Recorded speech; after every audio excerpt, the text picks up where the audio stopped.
Welcome to Daily Wisdom, Walking the Path with the Buddha, a podcast shared by David Roylance. This podcast is dedicated to guiding you to completely eliminate the discontent mind and the suffering it causes by attaining enlightenment. Learn and practice the teachings of Gotama Buddha that will guide you to fully attain a peaceful, calm, serene, and content mind with joy. To support this podcast, visit patreon.com/support Buddha or visit buddhadailywisdom.com, where you will discover a full range of courses, retreats, and online learning resources to assist you on the path to enlightenment. Now, here's our teacher to share more.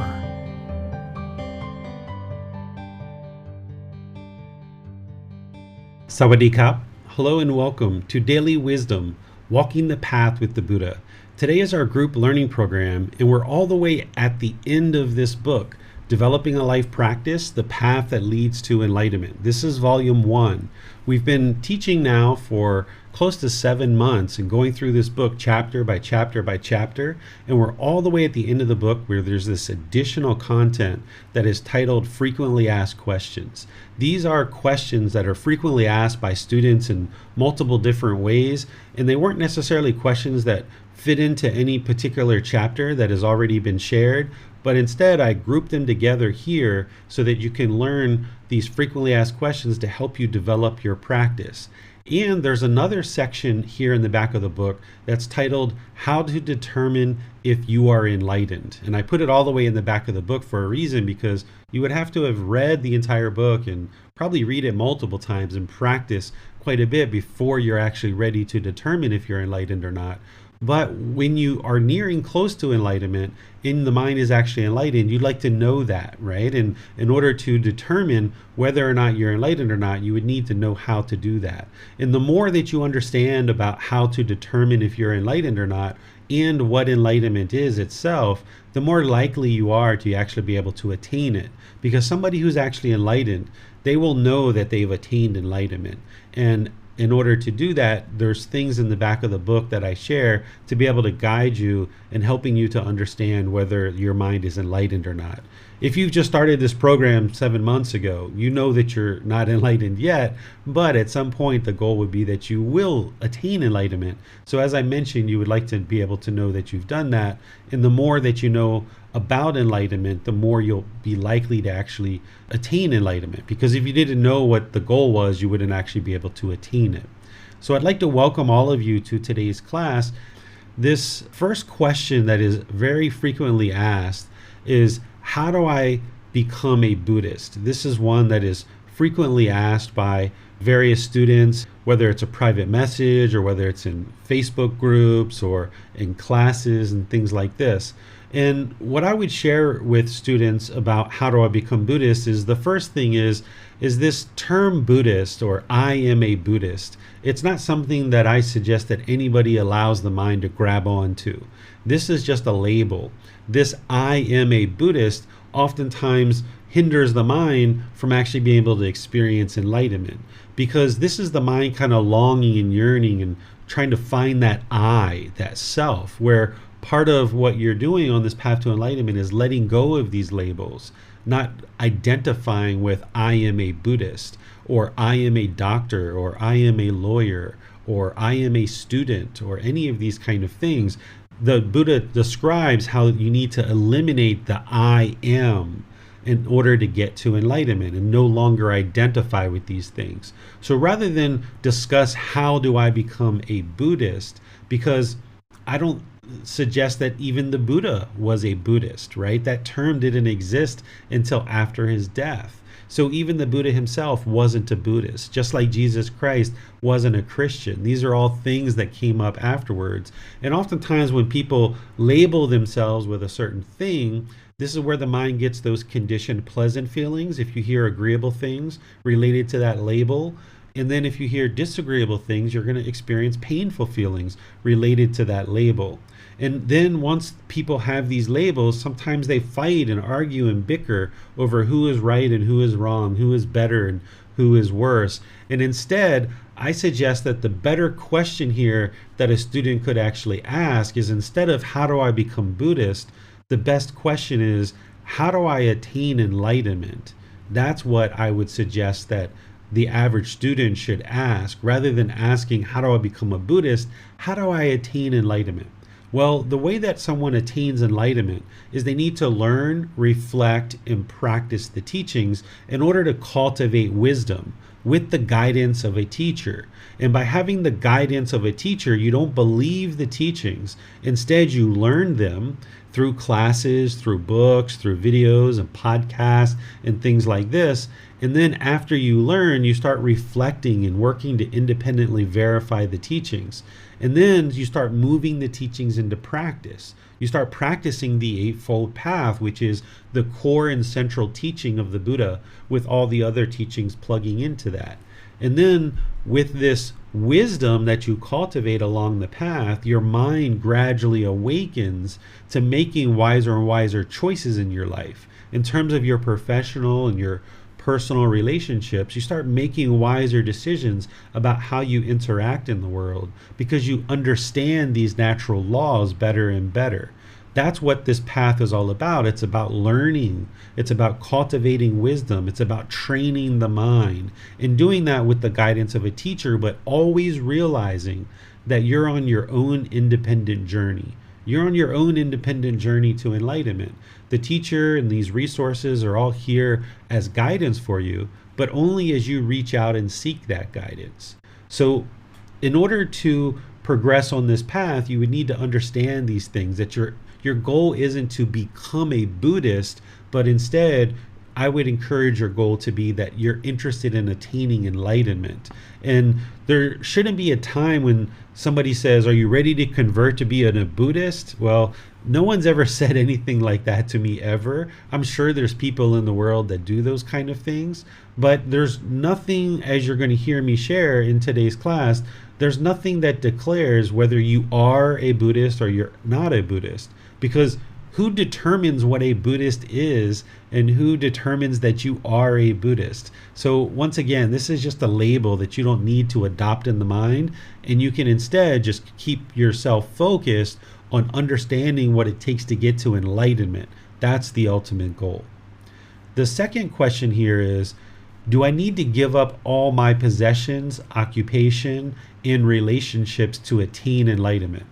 Where this question oftentimes comes from is that a lot of the students who learn with me are coming from a background of having been exposed to Christian teachings or the tradition of Christianity. And in Christianity, oftentimes what is taught is that everybody should conduct themselves to be the same like Jesus Christ, and that they should kind of walk in the same lifestyle and the same conduct as Jesus Christ. Well, if somebody is coming from a tradition of Christianity and they've been taught that, when they move into learning these teachings, they might think that their goal is to emulate the Buddha and emulate his lifestyle. But that's not what you're trying to do in order to get to enlightenment. He's an ordained practitioner. He was a ascetic. He wore robes. He walked away from his home life and he went out into the forest, and ultimately he comes back to be around his family, but he still never lives back in the royal palace ever again. So you're not trying to emulate him in terms of the way that he gave up all of his possessions, his occupation, and essentially his relationships, but he still had relationships. He still was around his son, his wife, his mother, his cousins, his father. His mind just wasn't attached to these people when he was then functioning as a teacher. So you don't need to give up your possessions, your occupations, and your relationships like an ordained practitioner would in order to progress closer and closer to enlightenment. Instead, what you need to do is eliminate the mental attachment, that craving, desire, attachment, the mental longing for something with a strong eagerness. That's what you're working to eliminate from the mind. But you can have possessions, you can have an occupation, you can have relationships and get to enlightenment. But you'll navigate these things much differently as you cultivate more and more wisdom. your mind will relate to these things differently. And it's going to feel strange as you move from this unenlightened mind to functioning more like an enlightened being. It's going to feel strange because you're kind of used to doing things one particular way as you did in the past.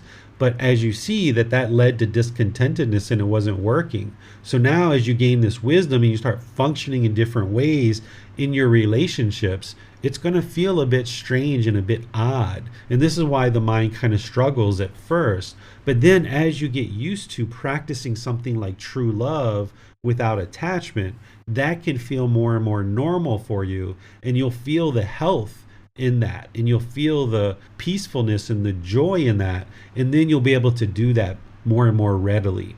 But you don't need to eliminate the possessions, occupations, and relationships, because you're going to need these things in order to sustain your life. You can't go through life without relationships. You, as a household practitioner, you're going to need an occupation, and you'll have certain possessions, but you just need to train the mind to not have mental longing and a strong eagerness, chasing after the objects of your affection, having this yearning and longing with these possessions, your occupation, and your relationships.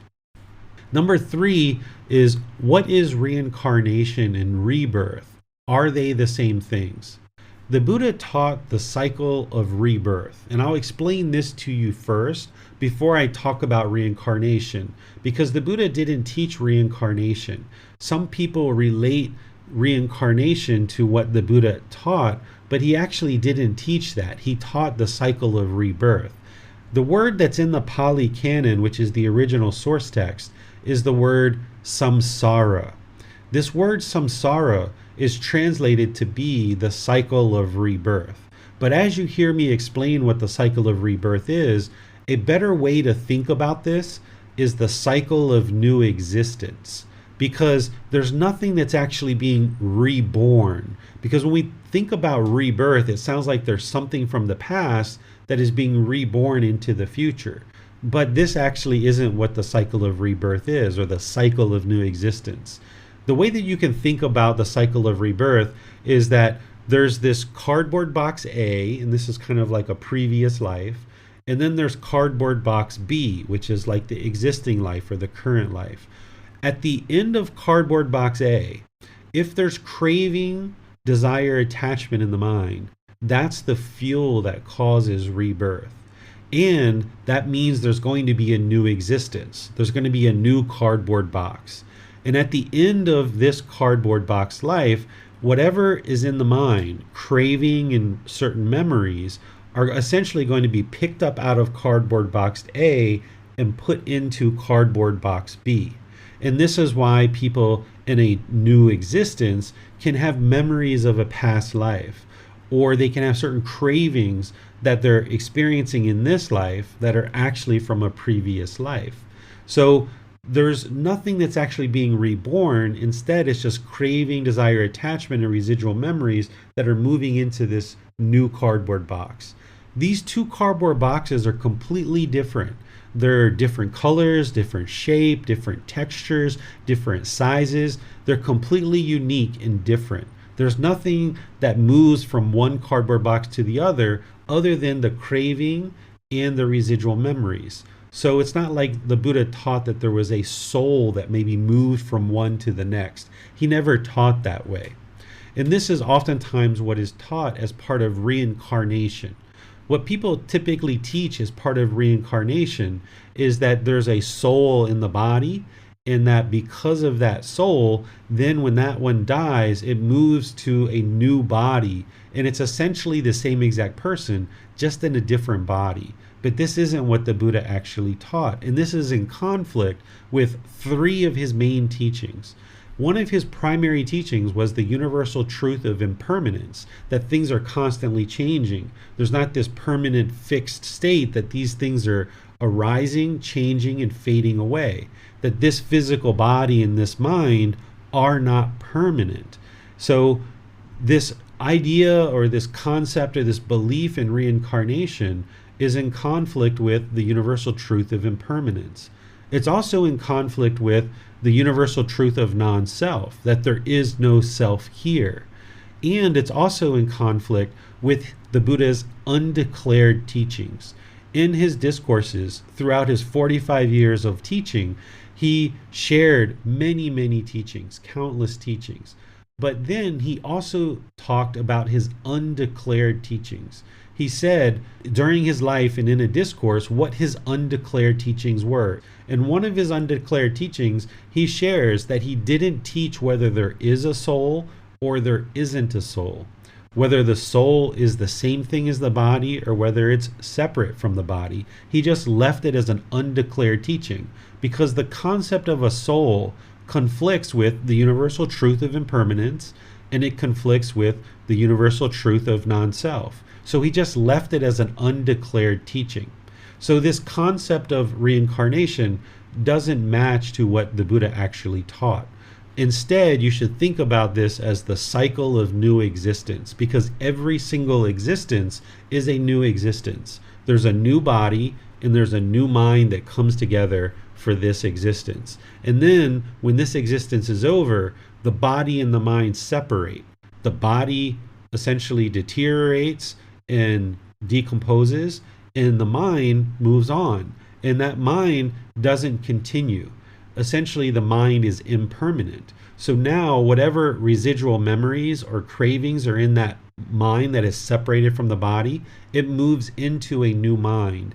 And now this new mind will take on a new birth. It will take on a new physical form. And now that mind, that new mind in this new body will form a new existence. That's what the cycle of rebirth is, or the cycle of new existence. The fourth one that I hear oftentimes from students after we've been talking about rebirth is, can I be a Buddhist without believing in rebirth?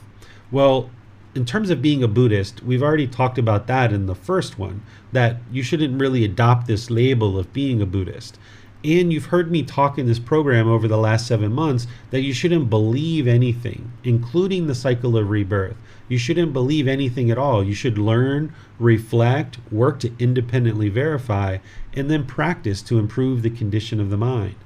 So in terms of rebirth, what I suggest for students in terms of this cycle of rebirth or this cycle of new existence is to really set it to the side at the beginning of your practice. Rather than diving into it and really working to try to understand it early in your practice, instead I would suggest to focus on the 3 universal truths, the 4 noble truths, the Eightfold Path, the 5 precepts, the 3 poisons, the natural law of karma, what is merit, the Brahma Viharas, extensive meditation training, the 7 factors of enlightenment, the 10 fetters. These types of teachings and others is what's going to lead to your awakening of the mind.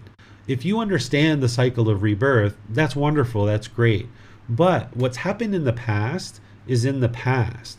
And what may or may not happen in the future, it's in the future. It hasn't happened yet. It's irrelevant at this point. What's important to understand is right now in the present moment, you're in this human existence, which is the ideal time for you to learn and practice in order to get to enlightenment. But if you put this obstacle of the cycle of rebirth in front of you and you're working really hard to understand it, then you're kind of looking at the past, you might be looking at the future, but you're not dealing with the present moment and working to eliminate the discontentedness of the mind by eliminating pollutions of mind to awaken to enlightenment. One of the surefire ways to prove that the cycle of rebirth is the truth is that if you observe your past lives, you will know without a shadow of a doubt that the cycle of rebirth is 100% the truth. The way that you get to a point where the mind can observe past lives, and this doesn't happen for everybody, but the way that this happens is by eliminating pollution of the mind. As you work with the 3 universal truths, the 4 noble truths, the Eightfold Path, the 5 precepts, doing meditation and other teachings of the Buddha, you're going to be eliminating more and more pollution of the mind. The mind's moving to this higher and higher consciousness, and there's the potential that you might observe past lives as that's occurring. You may have already experienced that. And that's what's actually going to lead to your enlightenment, but that's also what's going to lead to the cycle of rebirth and understanding it and observing the truth in it. If you've ever experienced a bit of deja vu where maybe you've been in a situation and you know that you've experienced the same thing before, but it wasn't in this life. This is some of those residual memories bubbling up to the surface of the mind. But you can actually have even more profound memories than just that as the mind awakens. Again, not everybody experiences that, but some people do. But if you put the cycle of rebirth in front of you, then you're never going to be able to get to the point where you work to actually awaken the mind through wisdom, because you're so engrossed in trying to prove or disprove the cycle of rebirth. Instead, I suggest you set it to the side. And that's why in this book, the first one that I use for this group learning program, there's only really one chapter that even kind of helps you to start understanding the cycle of rebirth a little bit. It's not until volume 11 in this book series that is dedicated to the cycle of rebirth. And for a student who might study all the way through the group learning program and then into the Pali Canon and English study group, it'll take about 1.5 years before you actually get to volume 11. And that's about the right time for somebody to start really looking at the cycle of rebirth in a real serious way. About 1.5 years or 2 years into your practice, because at that point, you would have put together a fair amount of all the other teachings. And at that point, you're ready to kind of approach the cycle of rebirth and perhaps see more and more clarity in the cycle of rebirth. So yes, you can learn to awaken the mind and get to enlightenment without believing in the cycle of rebirth.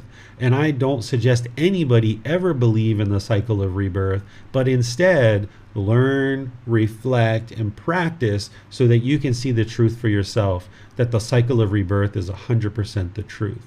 We actually don't have any evidence that we only have one life. We've oftentimes been led to believe that we only have one life. And sometimes this causes somebody to perhaps be interested in something like suicide. If you think that you only have one life and that you're experiencing painful feelings, and the way out of that is to kill this body, and then that's going to solve the problem, what you don't understand is that there's actually this cycle of rebirth that is occurring. By committing suicide, it actually makes the situation worse because there's more rebirth, because the mind's not willing to confront the problems and address the problems. Instead, there's a death that's caused by suicide, and now the problems just continue. So if we continue to believe that we only have one life, then it's going to lead us to unwise decisions. And one of those significant unwise decisions that it leads to is something like suicide. But it can also lead to other unwise decisions too. So it is helpful to understand the cycle of rebirth so that then you'll know true reality. Where some people learn that there's only one life is from various traditions. And in Christianity, some people learn that there's only one life. But this is where some people don't understand that Jesus actually taught about the cycle of rebirth. When Jesus was dying and he knew that he was going to die, he said, "I will come again," right? This is the cycle of rebirth. This is being reborn. I will come again means I will be reborn. But the other teachings of the cycle of rebirth were essentially taken out of Christianity around 1500 years ago. About 543 AD, at that time, the main church that existed with Christianity was the Catholic Church.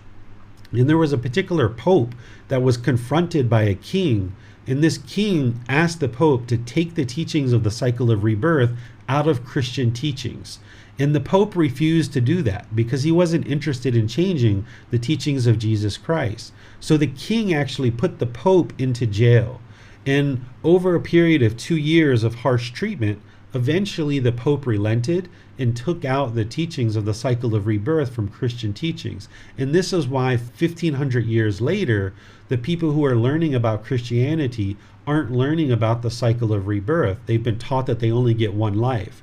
But there's one aspect of the Christian teachings that wasn't taken out related to the cycle of rebirth. And this is where Jesus said, "I will come again." This is rebirth. So if you've learned that you've only got one life and this is what you've believed for a really long time, you haven't seen any evidence that you only get one life. other than the fact that you might not be recalling your previous lives at this time. But as you awaken more and more, you might observe the residual memories from past lives, or you may have already experienced that. So you will learn through that the cycle of rebirth is 100% the truth. But even when you understand that it's 100% the truth, you're still in this human existence. You still have an unenlightened mind, and you need to learn and practice and train the mind, get rid of the pollution, and get to enlightenment in this life. So that way you won't experience any future rebirth. But the real benefit is that you're going to also experience this peaceful, calm, serene, and content mind with joy for the rest of this life. And yes, there's not going to be rebirth to come back and experience it all over again. So there's been these countless births in the past. And even though we've had certain enjoyments and certain benefits and certain pleasures in this life, there's been certain miseries and certain sadness and certain problems in life that you wouldn't be interested in repeating.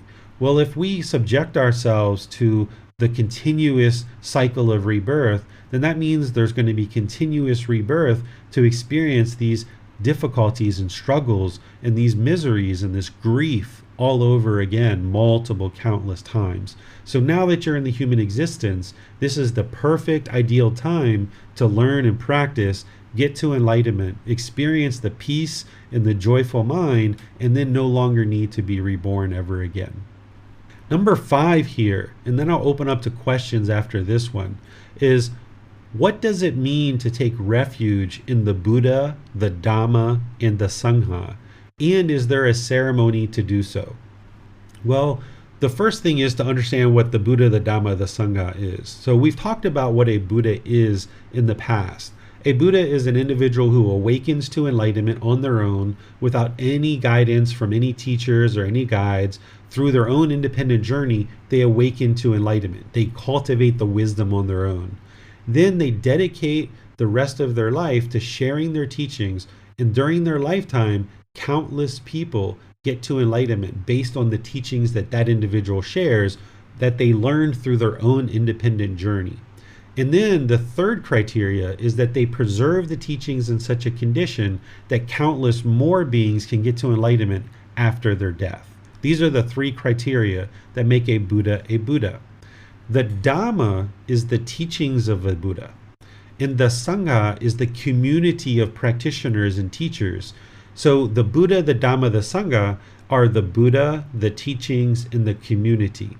These are referred to as the triple gem or the triple jewel.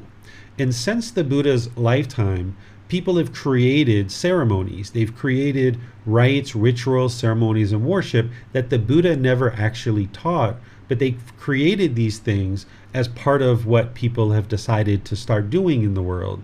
But there is no ceremony to take refuge in the Buddha, the Dhamma, the Sangha during the lifetime of the Buddha. During his lifetime, he didn't do that. He could be walking down the road and somebody could come up to him and say that they were interested in ordaining with him and being a student, and he would just move to the side of the road and he would have the person cut off their hair.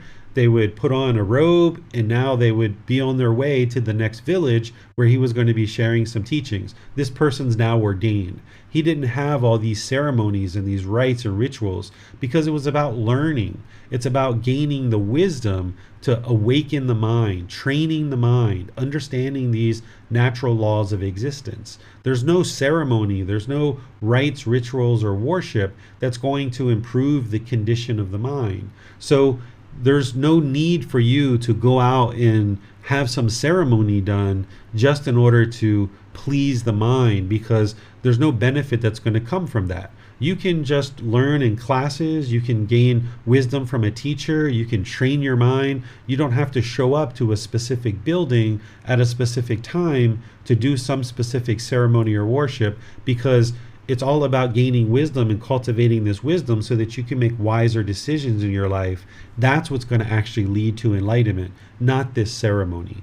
But there's lots of people who do these ceremonies, so you might hear people talking about these. So that's one of the reasons why I share it here at the end of the book, so that you'll be aware of what it is and just understand that you're not required to do that, and you don't need to do that in order to get to enlightenment. It didn't happen during the lifetime of the Buddha, and plenty of people got to enlightenment during his lifetime, and it's only something that's come about later after his death. So let me pause here and see what questions you guys might have about any of the 5 questions that I've shared so far. You can put those into Facebook, YouTube, or Zoom, or if you're in Zoom, you can electronically raise your hand and ask any questions that you like.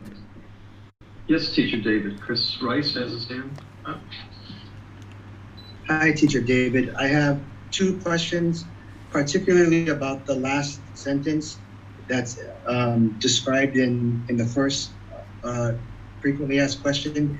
And my question is enlightenment, otherwise known as peace, calmness, serenity, and contentment with joy, is that true reality?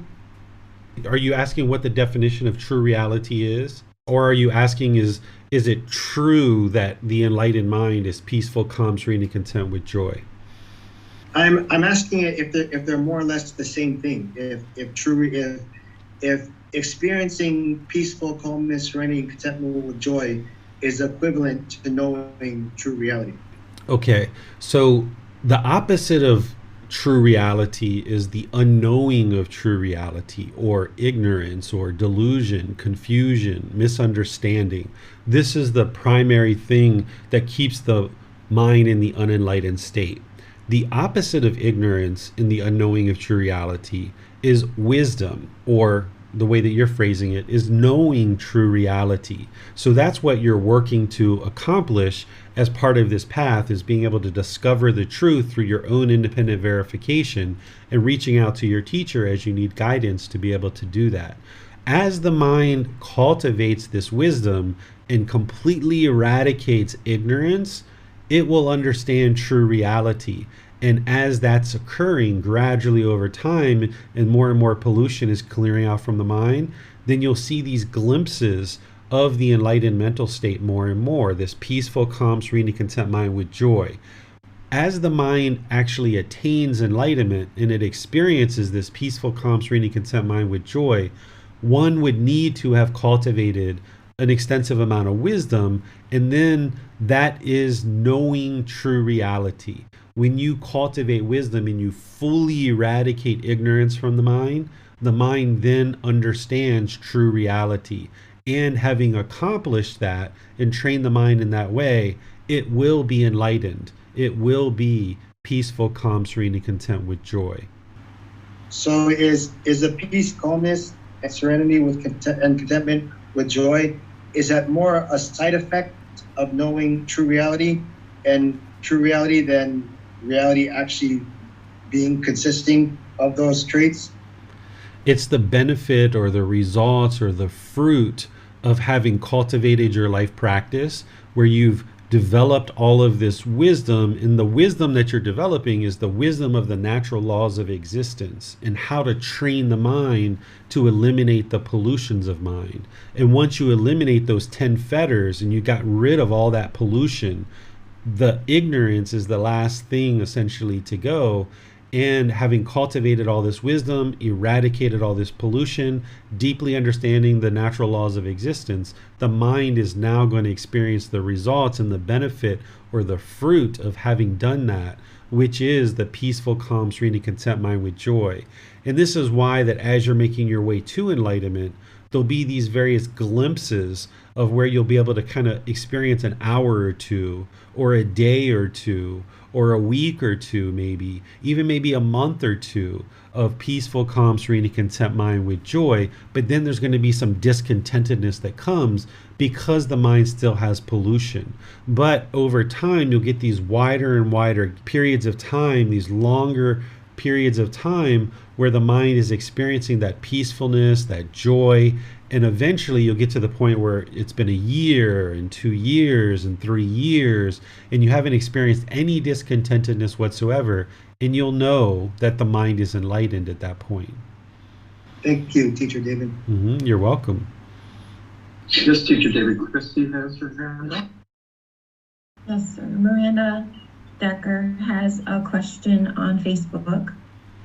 She says, so, sir, could we think of the consciousness and the mind as two separate things, and the residual memories and cravings that are in the consciousness are what move through the cycle of rebirth?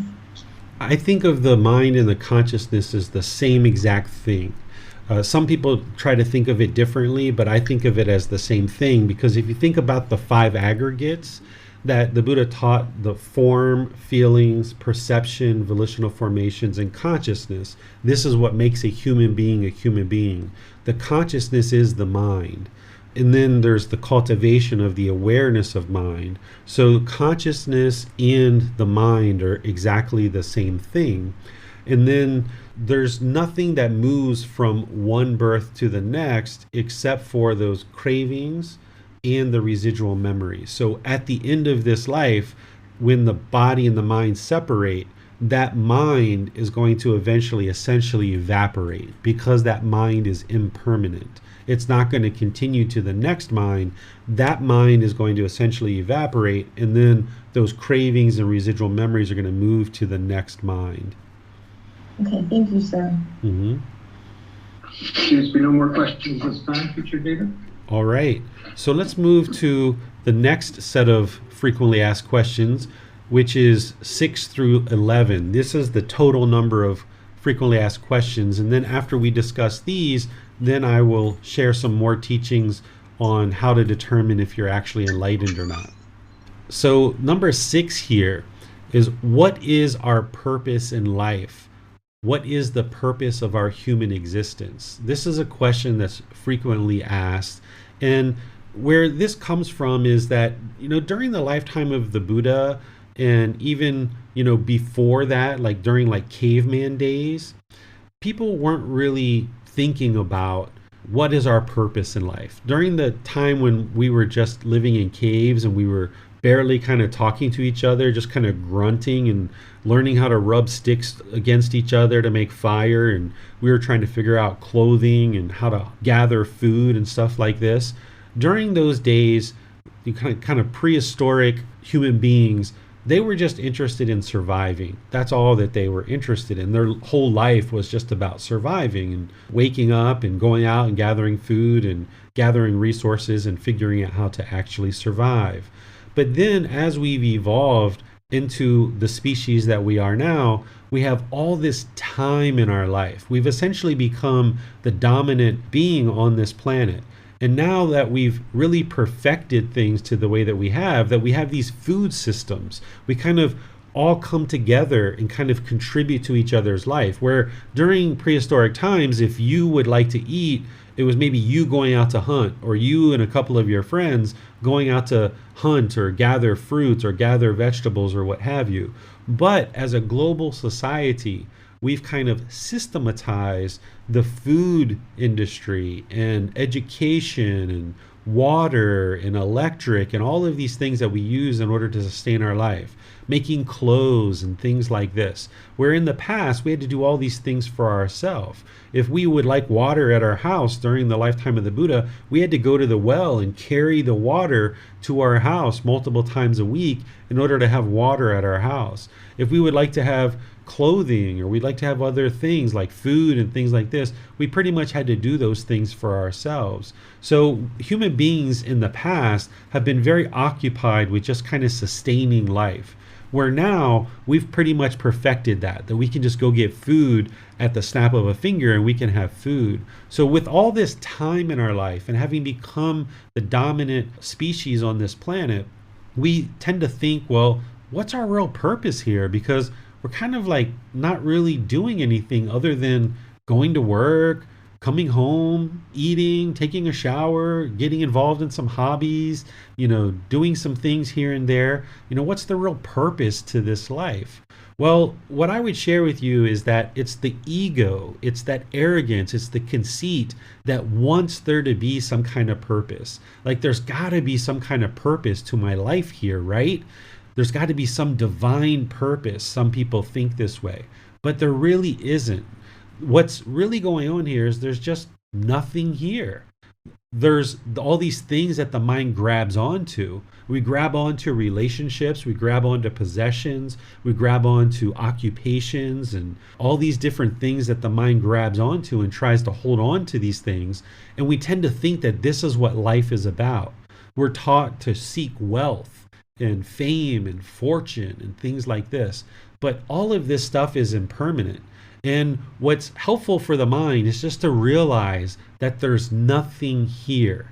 And if you can get to that point where you're okay with understanding that there's nothing here, this kind of helps the mind to let go. Sometimes people get kind of sad when they hear that, yeah, there really is just nothing here. We're just kind of occupying our time with all this stuff. And if there's a little bit of sadness that sets in when you read this, some people get really sad when they read my answer to 6. This is actually the mind letting go. That the mind's craving and trying to hold on to this life and to this existence, and it takes pleasure in that.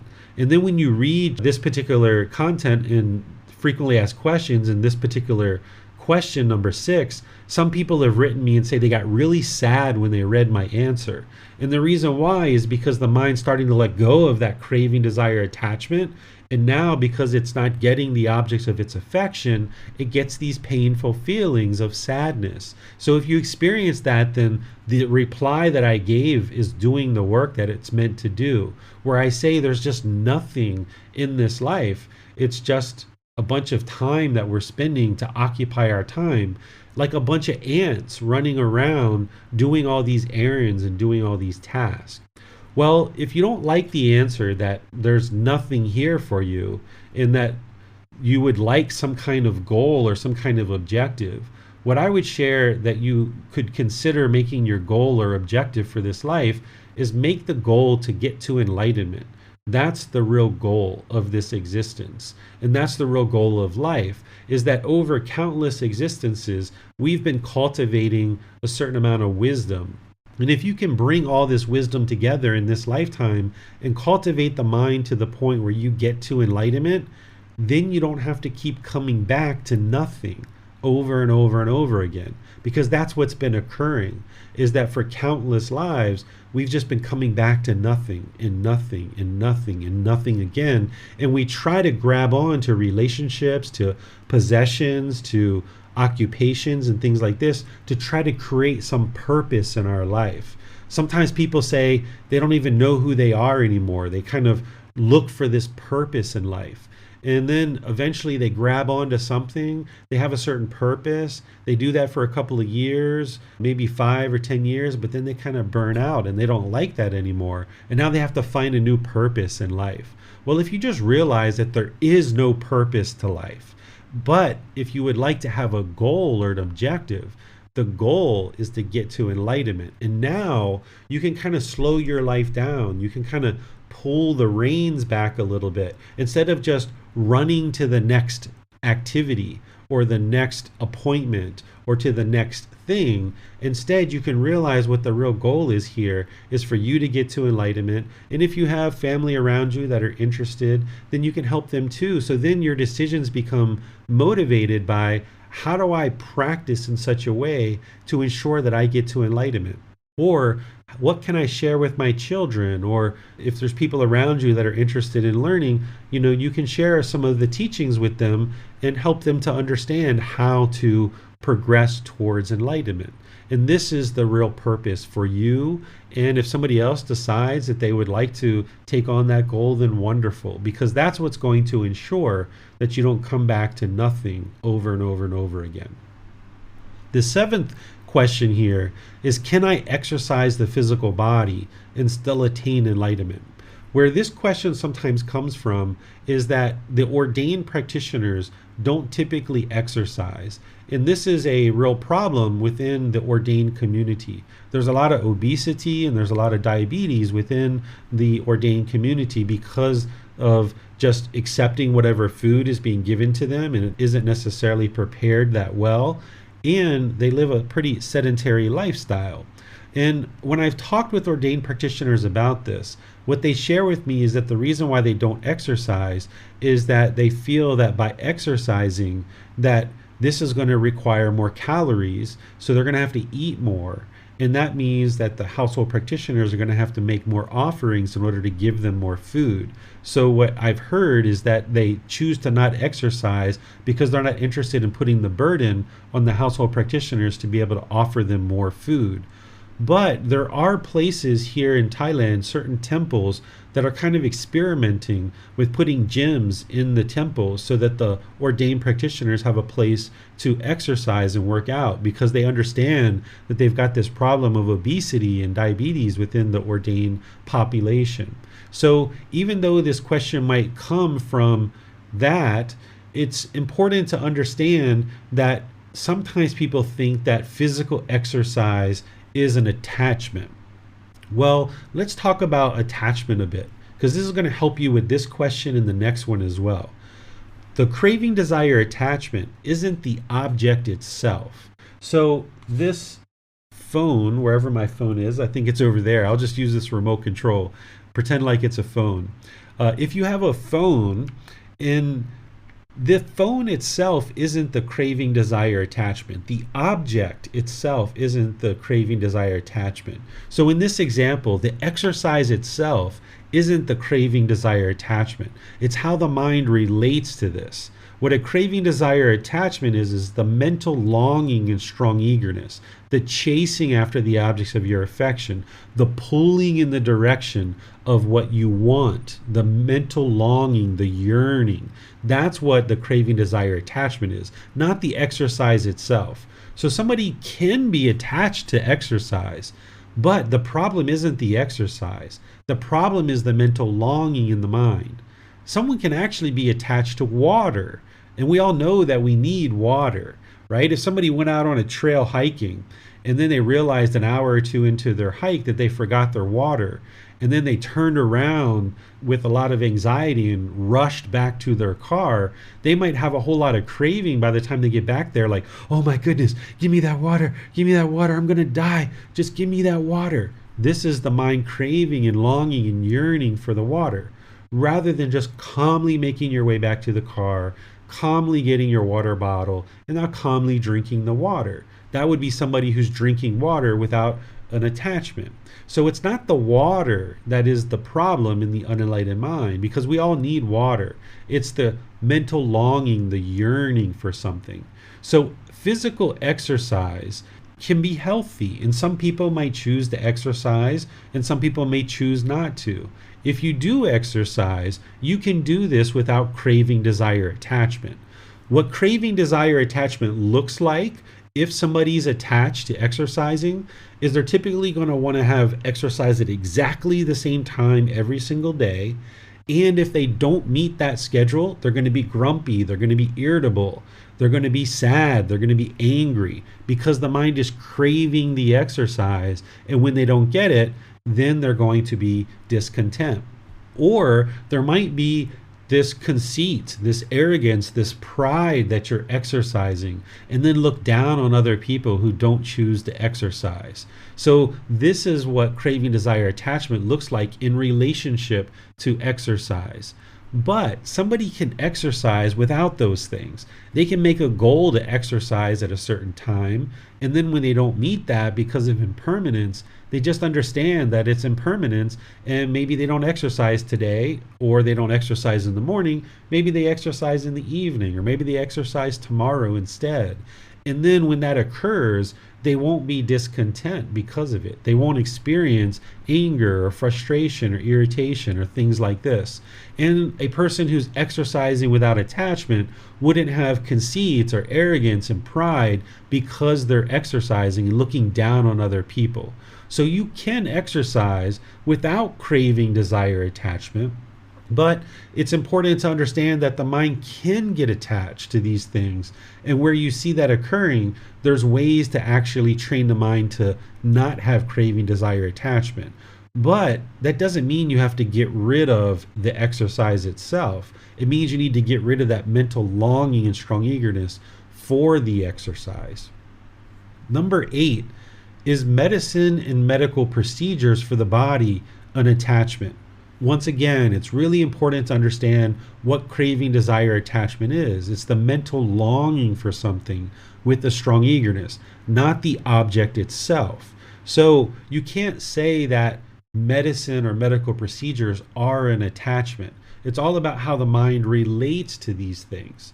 They can be an attachment, but they don't need to be. And it doesn't mean that you shouldn't take medicine or that you shouldn't do a medical procedure, because you're going to need these things. We can benefit from the wisdom that we've cultivated throughout humanity, that we now have medicines and medical procedures that can benefit us. But understand that the mind can be attached to these things. Let me give you some examples of that. So if somebody has a headache and the head is hurting, and then they're really grumpy and they're irritable because of the impermanence of the health of the physical body, and now they seek out this headache medicine and they're longing and yearning for it. They're looking through their medicine cabinet, they're looking through the house, and they just can't find it. And now they get really frustrated and irritated because they can't find the medicine. This is a craving, desire, attachment for the medicine. The medicine itself isn't the craving or the attachment. It's the mind longing for it, which is the problem. And the same thing with medical procedures. There might be certain medical procedures that you need as part of being human. There's certain medical procedures that you can use in order to improve the health of the body. And sometimes those things are very important for your health, and you need to pursue those things, and you can do that without attachment. But then there's other things that can potentially be a craving, desire, attachment. It just depends why the mind is doing it. It's not a black and white thing where the medical procedure is an attachment or it isn't attachment. It's more about how the mind relates to it. So I've had plastic surgery on my nose before. And the reason why I did this is because I had my nose broken a few times and I couldn't breathe out of my nose. And they kind of delayed the surgery until I got a little bit older, because they were concerned that if they did the surgery that it would change the shape of my face. So even though my nose got broken when I was like 4 years old, they didn't do the surgery until I was about 16 years old. And that surgery is plastic surgery to change the septum in the middle of the nose so that it can go straight instead of being curved to the side. Well, this is done for me in that situation as a way to breathe better. And that was what was needed. But there's some people who consider this physical body to be who they are as a person, and there's a certain personal existence view there, and they're trying to change the shape of their nose because they want a certain shape of the nose. This can be a certain attachment potentially. And sometimes when we do these kind of surgeries that are elective surgeries for cosmetic purposes and purely only cosmetic purposes, then there can be the next surgery and the next surgery and the next surgery and the next surgery, where the mind isn't content with just getting old and that we're going to look old and that we're not going to have youthful looking skin. So it doesn't mean that if you have a cosmetic surgery that it's wrong or that it's unwholesome or unwise or that it's an attachment. You need to think about how the mind relates to this, and is there a pure medical purpose behind it? Or is it something the mind is longing and yearning for just to kind of look a certain way? But if you have a real medical purpose for medicine or for medical procedures, then those are things that you're going to use in order to improve the comfort of this physical body, realizing that this body is impermanent and it can't be permanently healthy. But at the same time, there are things that we can do with medicines and medical procedures that will help the body be a bit more comfortable. So it's important to understand this and understand that some of these things can be an actual attachment, like a medicine. We can perhaps start taking a medicine that's a pain reliever and we're using that for pain, but then the mind gets attached to it and now it becomes an addiction. It becomes a substance that causes heedlessness. So this is where with wisdom you can discern these things and figure them out. And where you're having difficulties, that's where you reach out to your teacher and start gaining some wisdom through asking questions so that your teacher can kind of help you see what the mind is experiencing and how the mind's relating to this. So we can't just say one particular object is an attachment or isn't, because the object itself isn't the attachment. It's what's going on in the mind. That's the craving, desire, attachment. Number 9 is, what significance can I apply to dreams? Sometimes when people have dreams, They can wake up very shaken by the dream, or they can be very enthused and having very pleasurable experiences. And sometimes people are looking to have their dreams interpreted by other people. What I suggest people to do is when they awake from dreams is just to leave it to the side.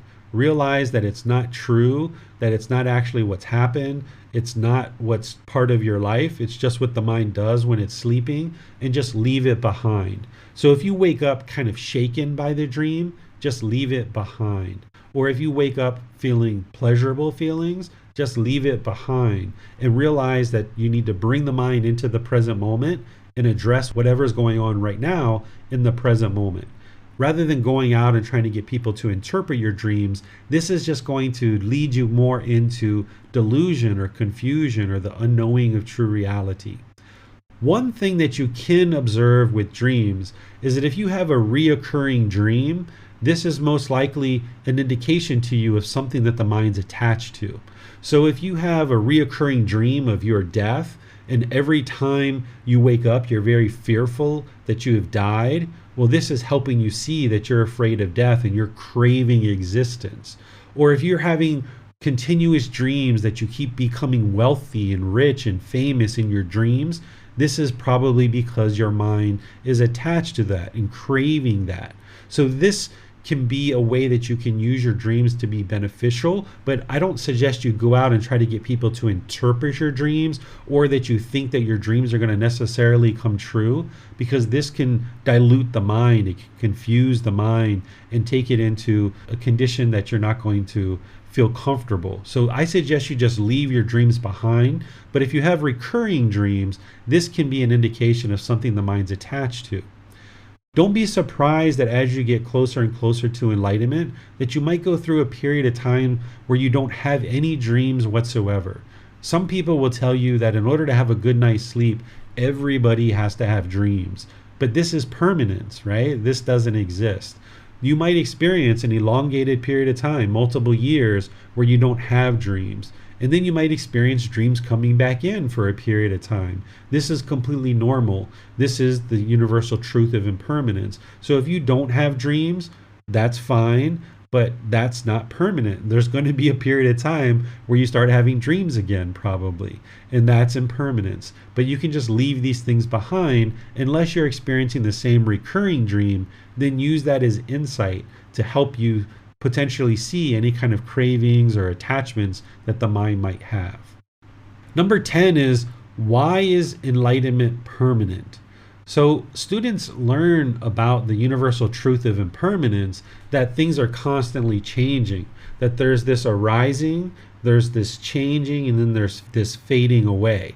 And we talk about this universal truth of impermanence. And then people say, well, why is enlightenment permanent if there's the universal truth of impermanence? Well, what the universal truth of impermanence is it's all conditioned phenomenon, or all conditioned things, or all conditioned objects are impermanent. So conditioned objects will arise, they will change, and they will fade away.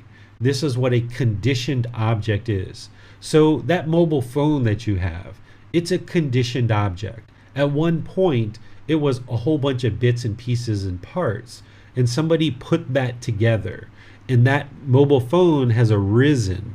But now it changes. It changes shape, it changes color, it slows down, it has problems, it's changing. And then eventually it will fade away and it will no longer exist, because it's a conditioned object. It arises, changes, and fades away. Just like the feelings that you experience in the mind. When you have pleasant feelings of happiness, excitement, elation, thrill, euphoria, that happiness arises, it changes, and then it fades away, because it's a conditioned feeling. That feeling is based on some condition.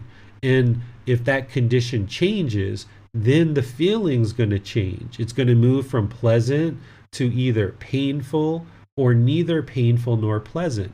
Because the mind has based its feelings on some condition, when that condition arises, changes, and fades away, then that means the feeling is going to arise, change, and fade away too. So when you base your inner feelings on some impermanent condition, then that means those feelings are going to be impermanent because those feelings are based on something that is impermanent. So pleasant feelings that are conditioned pleasant feelings, they're going to arise, they're going to change, and they're going to fade away. And then the same thing with painful feelings. They're going to arise, they're going to change, and they're going to fade away. And the same with neither painful nor pleasant. This is what the conditioned mind experiences. The unenlightened mind experiences conditioned feelings. The conditions are craving, anger, and ignorance. These are the conditions that are causing the mind to experience conditioned feelings. The mind keeps getting shaken up. It becomes unsteady and unstable because it's got the conditions of craving, anger, and ignorance in the mind. In more detail, it's the 10 fetters. These are the pollutions or the conditions that are causing the mind to continue to experience discontentedness. But an enlightened being is going to remove those conditions out of the mind. They're going to purify the mind through training the mind. Now the enlightened mind is unconditioned. It's been purified of these conditions.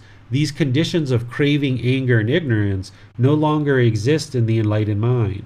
The 10 fetters no longer exist in the enlightened mind. It's been purified of those conditions. The mind is now unconditioned. And what unconditioned means is that there's nothing that arises, it doesn't change, and it doesn't fade away. So we've removed the conditions that are causing the mind to be shaken up. And when we purify the mind, now there's this peacefulness, this calmness, this serenity, this contentedness, this joy that is just always there. Because the conditions that were causing the mind to be shaken up have now been removed. They've been eliminated. The pollutions are out of the mind. So that means the mind is now unconditioned. So if it's sunny outside, the mind is peaceful, calm, serene, and content with joy. If it's raining outside, the mind is peaceful, calm, serene, and content with joy. That's not what's experienced in the conditioned mind. The conditioned mind, or the unenlightened mind, oftentimes if it's sunny outside, you're happy, you're excited, you're thrilled. But then when it starts raining or there's bad weather, then there's anger or frustration or annoyance or sadness or some other discontent feeling, because an unenlightened mind has based its inner feelings on the condition of whether it's sunny or whether it's raining. An enlightened mind doesn't do that. The enlightened mind has removed that craving, anger, and ignorance. It has removed the 10 fetters so that if it's sunny outside, peaceful, calm, serene, and content with joy. If it's raining outside, peaceful, calm, serene, and content with joy. It's just always peaceful, calm, serene, and content with joy. So that's why the enlightened mind is permanent, is because it's eradicated the conditions that are causing these impermanent feelings. This arising, changing, and fading away has been eradicated from the enlightened mind because it no longer has the conditions that cause it to be shaken up. So this enlightened mental state is permanent because the mind's been purified. It's unconditioned. It experiences unconditioned mental states. These mental states, they don't arise, they don't change, and they don't fade away. This is what's called an unconditioned object. So the peace, calm, serenity, and contentedness with joy is unconditioned. So the enlightened mind is experiencing this peacefulness and joy despite what's going on in the world. The unenlightened mind might get angry because there's a war, or it might get sad because there's a war. But an enlightened mind is peaceful and joyful despite there being a war. This is the difference. And that's why an enlightened being can maintain these mental states permanently, because they're no longer basing their inner feelings on some impermanent situation or some impermanent condition. It's been purified of the conditions that are causing it to do that. Number 11, Why are donations of support for teachers of Gotama Buddha's teachings so important? So there's two main reasons why these are so important. The first one is to ensure the continuation of Gotama Buddha's teachings. The only reason why the teachings still exist in the world is because people have contributed generosity in order to ensure that the teachings do continue in the world. They've contributed time, effort, energy, and resources to ensure that the teachings continue forward into the world. And people have done that because they see the benefit in the teachings. People wouldn't support teachings if they didn't see the benefit in doing so. But over the last 2,500 years, certain people have seen benefit in these teachings, so they share their time, effort, energy, and resources in order to ensure the continuation of the teachings. So for countless generations now, since the lifetime of the Buddha, people have donated land, or they've donated funds in order to build a temple, or they've donated their time or their effort to contribute to some event or some situation where these teachings can then be shared. And this allows additional people to continue to learn. We have a word for this now that we call pay it forward. So people in the past were learning the teachings and then paying it forward, and then paying it forward and paying it forward. And now the teachings have reached you, and you learn the teachings, you develop the mind, you get closer and closer to enlightenment. And then as you benefited from the people in the past who made contributions to allow the teachings to continue, an individual might decide that these teachings have been helpful for their life, so they're going to make contributions of time, effort, energy, and resources so that future people can benefit from these teachings. And this preserves the teachings and ensures that they continue forward into the world. So this is the one reason of this. And then there's a second reason as well. The second reason is that generosity leads to enlightenment. One of the primary problems in the mind is craving, desire, attachment. The mind is holding on, it's clinging. It becomes very selfish when it does that. It wants everything to be mine, mine, mine, mine, mine. Well, an enlightened being doesn't function that way.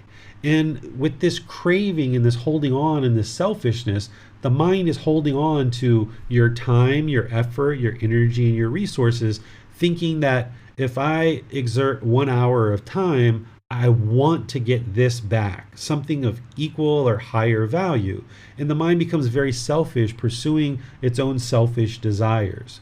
But in order to get to enlightenment, you need to be willing to give and share more than is strictly required of your time, effort, energy, and resources. And what this does for you is it helps you to eliminate craving, desire, attachment, where instead of having selfishness and holding on to things, clinging to your time, your effort, your energy, your resources, your finances, mine, mine, mine, mine, mine. Instead, you make offerings and you share. You give your time, effort, energy, and resources wherever you would like to do that. And that helps your mind to let go.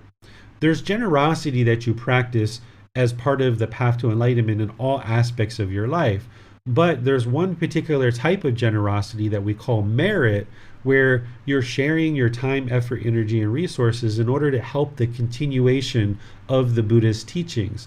And this helps you to eliminate craving, desire, attachment. It helps you to eliminate doubt about the teachings, and it allows other people to benefit from the teachings. So you're paying it forward and helping other people to benefit and allow these teachings to continue in the world.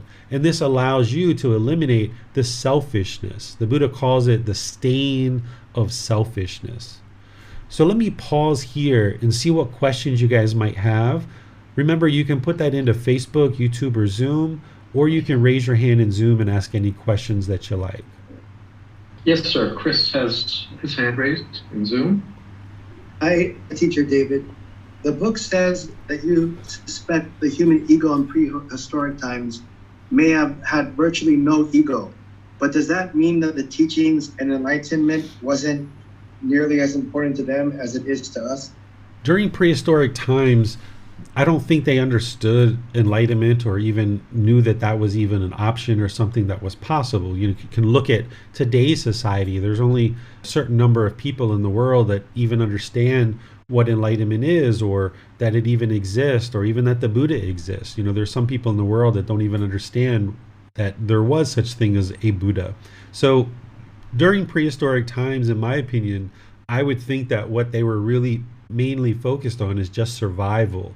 And that's what they were doing. And then they were trying to figure out how to communicate, how to create heat, how to make clothes, how to survive in certain climates. What things can they eat, what things can they not eat, certain things that they ate and they didn't realize it was poison and they would die. This was cultivation of wisdom that we were gaining as a species, and we've been evolving as a species ever since the very first human beings. And now, at this time in space, is an opportunity for us to evolve even further as a species by everybody more and more choosing to progress towards enlightenment. We can all evolve as a species and become more and more enlightened. And this will help us all as a collective humanity. But I would suggest that during cave person times and during prehistoric times that they weren't thinking about enlightenment. The teachings weren't in the world back then because we couldn't even communicate. We couldn't even talk with each other at that time. Thank you, Teacher David. Mm-hmm. Thank you, sir. And Chrissy has raised his hand. Hi, Teacher David. Brandon Haynes has a question on Facebook. It says, "Hello, Teacher David. This goes back to rebirth. When one experiences rebirth, is it immediately after death? In other words, if one was to die as a human and be reborn in the human realm, would that rebirth occur immediately somewhere else in the world?" Rebirth doesn't occur immediately. There's a period of time where there's a gap, and each life is a different gap because of the universal truth of impermanence. So one of the things that I sometimes share with people when we start talking about this is that I have observed past lives, and I observed 2 previous human lives before this. And from the first human life to the second human life, there was about a 500-year gap. And from the second human life until now was almost about a 2,000-year gap. So that's how long it can actually be. And I imagine it can be even longer in some cases. So it's not an immediate rebirth. There can actually be a gap in between these. Thank you, sir. Mm-hmm. Chris has a question. Hi, Teacher David. I actually had a similar question. Is it possible that sometimes rebirth or a new existence could actually be in the past rather than new existences continually progressing in the future? Can someone ever be reborn in the previous time after their death? No, that's not true, because it's not like there's 2 parallel worlds and one is the present moment and one is in the past. It's not possible for that to occur. There's only the present moment. So if somebody experiences death in this life, then if there's rebirth, it's going to be rebirth in the present moment, but it's going to be at some future present moment. There's no way to go back to the past. So the idea of a time machine to go back to the past, it sounds pretty interesting. And there's been, of course, lots of movies and speculation on those kind of things, but it's not true reality. It's not possible for that to occur. Thank you for answering my question. You're welcome, sir. Yes, Teacher David, there's some comments, I call them comments in YouTube. I was watching that for any questions, and I said, and I'll just read this through, and you can address these if you don't mind, sir. So I said, "Good morning, everyone, welcome." Now I'm going to probably make a mess of his name, but the world teacher, and I'll try to pronounce his name correctly, Jagadguru Sumami Vegananda, okay, or commented, "Your quotes logic is capital letters underwhelming, sir." Then he comes back, in capitals, blind leading the blind. So then I asked, "Please type your questions in this chat," and we asked the Teacher David. Then this world teacher puts a clown emoji there. And then I didn't know how to respond. Anyway, I put, please ask your questions in this chat, and they will be asked by Teacher David. So then this world teacher comes incidentally, slave, are you a they? How would you like to respond to this person's comments? Thank you, sir. I don't think there's anything to respond because they haven't asked any question, and we can just ignore it. Thank you, Teacher David. Mm-hmm. You're welcome. Yes, sir. I think that's all the questions at this time. All right. So let's move on to the next part that I was going to share with you guys, which is how to determine if you've attained enlightenment. There's a few things that I'm sharing with you here to help you understand about how to determine if you've attained enlightenment. But the first thing I would like to share with you is that the attainment of enlightenment, it's not a finish line. It's not like you attain enlightenment and you realize, okay, I've attained enlightenment, now I'm going to just stop and not do anything. And it's not like it's like a minute ago you were enlightened and now a minute later you are enlightened. It's not like a switch gets flipped. Instead, there's this gradual progression to enlightenment where the qualities of the enlightened mind start shining through more and more brightly as you get closer and closer to enlightenment. And as this is happening, the mind is gradually developing your life practice. So as you develop this life practice more and more, and you see that things like meditation and practicing right speech and right action and right livelihood and all these other teachings are benefiting you, once the mind actually is in the enlightened mental state, it's not like you're going to say, well, now I can just give up. I can stop practicing now. It would be very unwise to ever convince the mind that you're actually enlightened. This can be very dangerous and very detrimental to the mind because the ego can be in there trying to convince you that you're actually enlightened or further along on the path than you really think you are, and then the mind can become complacent. So I don't suggest that you ever convince the mind that you're actually enlightened, because not only can it become complacent, but then arrogance and conceit can seek into the mind, and there can be this pride that comes into the mind. And if you are experiencing complacency or you're experiencing conceit or arrogance or pride, the mind is not enlightened. So one of the best ways to know that the mind is not enlightened is that you will tell people that you are enlightened. If you tell people that you are enlightened and they're boastful and you're prideful, then this is essentially an indication that the mind isn't enlightened. So rather than convincing the mind that you're enlightened and potentially allowing complacency or conceit to come into the mind, and then the mind surely isn't enlightened, where the mind might be interested to give up or stop practicing the teachings, an enlightened being is not going to stop practicing the teachings. In order to get to enlightenment, there would have been a whole lot of challenges and struggles and difficulties along the way, but each time you gain more and more wisdom, you will overcome those challenges and those struggles, and the mind will become more and more enlightened because you're gaining more and more wisdom as you're overcoming those challenges. So as you're moving your way to enlightenment, it can be quite a challenge. It can be quite a struggle. There can be some days where it can be even exhausting to some extent. But by the time your mind actually gets to enlightenment, you'll be practicing these teachings effortlessly. So where right speech at one time was very difficult for you as you're making your way to enlightenment as an unenlightened being, by the time you get to enlightenment, you'll be practicing right speech effortlessly. And that goes to all of the factors of the Eightfold Path, where each one of them were struggles at different times. That's just because you lack the wisdom of how to practice them. Once you gain the wisdom of how to practice them and you're readily practicing them more and more frequently and more with ease, by the time the mind does get to enlightenment, you'll be effortlessly practicing all these teachings, and it won't be such a chore. It won't be so much work. The Buddha explains what had to be done has been done because you've done all this work. So you're never going to get to a point where, as an enlightened being, you're just going to stop practicing the teachings. Instead, you're going to continue to practice them, but eventually, as the mind's enlightened, it just becomes effortless. It's so easy to do so because the mind's been so well trained, and those pollutions aren't there hindering you and making it difficult. The wisdom has been fully cultivated, so you can do this with ease.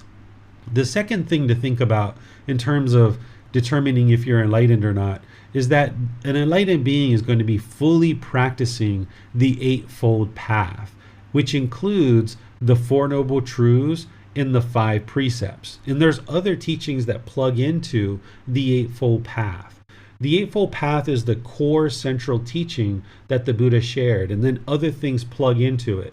He shared a certain level of detail in the Eightfold Path, but then because he's not going to share all the detail in one particular teaching, instead it took him 45 years to share all the teachings. So this one particular teaching of the Eightfold Path shares a certain level of detail, and then there's other teachings that kind of supplement and complement the Eightfold Path and give you further detail. In the Four Noble Truths and the 5 precepts are a common example of that, and there's others as well. So a enlightened being is going to be fully practicing the Eightfold Path effortlessly. And you would know the Eightfold Path inside, outside, backwards, forwards, left, right. It's like the back of your hand by the time you get to enlightenment. You'll have cultivated right wisdom to the point where you could be at a smoothie shop enjoying a smoothie as an enlightened being, and somebody walks by and says, "Hey, you practice Buddhism, don't you? I've seen you giving talks, or I've seen you meditating at the park. By the way, what is right intention?"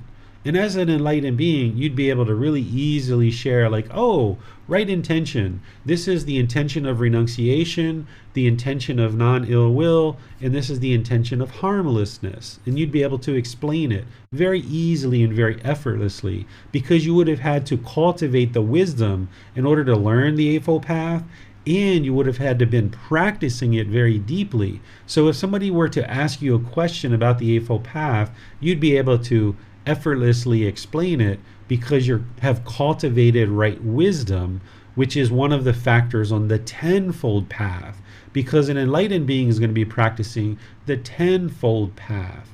And the 9th factor is right wisdom, and the 10th factor is right liberation.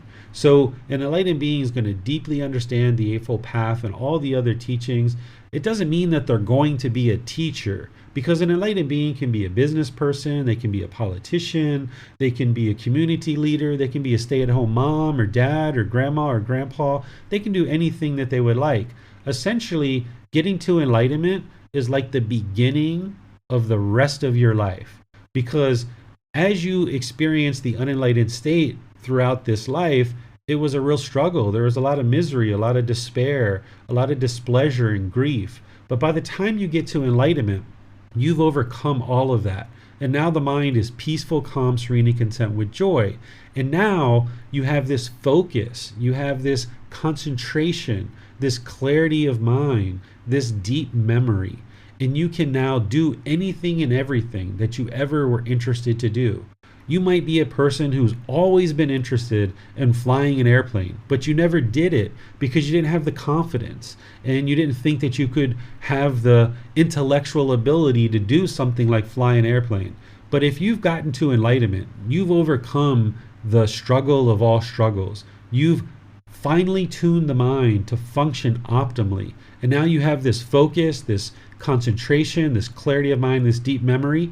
You might choose to go learn how to fly an airplane. So it's like the beginning of the rest of your life. Whatever it is that you're interested in accomplishing in life, you'll be able to do that a lot easier, a lot more readily, and a lot more successfully as the mind becomes more and more enlightened, and it actually is enlightened. So this is what an enlightened being is going to be able to do, is be able to practice the Eightfold Path and experience the results of having done that by experiencing this fine-tuned mind. Remember, if a musical instrument is tuned too tight and you pluck the string, it doesn't sound beautiful. If it's tuned too loose and you pluck the string, it doesn't sound beautiful. The instrument doesn't play the way that it was intended to play. So the music doesn't sound beautiful. But it's only when you tune the string perfectly in the middle that you pluck the musical instrument and it plays beautiful music the way it was intended to play. Your mind is exactly the same way. If you're holding on to things too tight, the mind's not functioning optimally.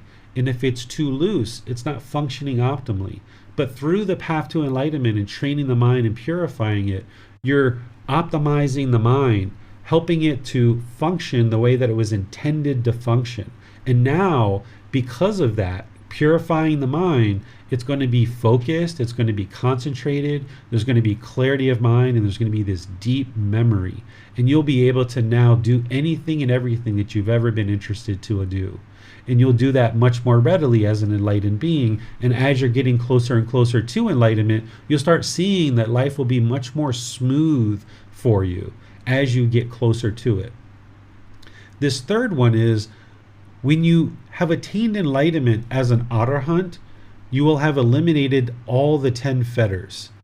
The 10 fetters are those 10 individual pollutions of mind. And in order to get to enlightenment, you will have to eradicate all 10 of those. And I covered those back in chapter 3, and we're going to be discussing those more in this program. And as I teach throughout the years, I'll be teaching these at different times. But you can see those in chapter 3 because we discussed those. I shared those with you. They're in the book. I've taught classes on those multiple times. And there's going to be more classes on these as we go forward. So an enlightened being will have purified all those 10 fetters.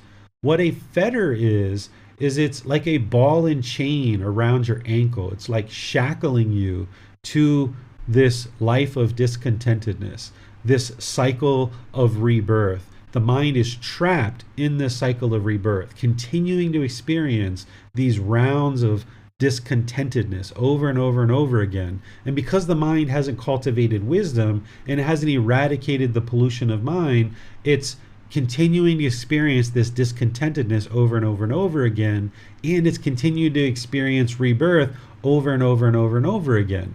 But when you get to right wisdom and you get to right liberation, that's through practicing all the aspects of the Buddhist teachings and purifying the mind of the 10 fetters. It's like breaking away from this ball and chain and this shackle around your ankle, so that now the mind is free.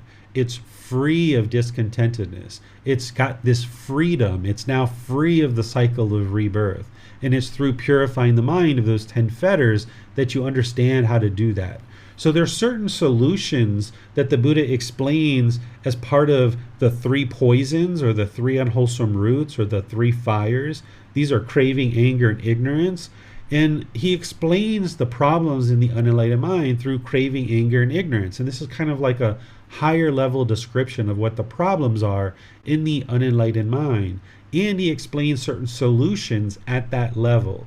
But then there's a much deeper level of understanding where you understand the 10 fetters. And this is a much more detailed description of what the problems are in the unenlightened mind, the individual pollutions. And then there's individual solutions for those individual pollutions. You would need to learn these things, implement them, purify the mind, and as you do so, when these fetters are gradually being diminished, that's why discontentedness gradually diminishes as well. Because as the pollution of mind is going lower and lower and starting to be eliminated and getting diminished, the discontentedness is also going to diminish as well. And then once the 10 fetters are completely eradicated and eliminated from the mind, then that's why discontentedness will be 100% eliminated from the mind, because it's no longer polluted.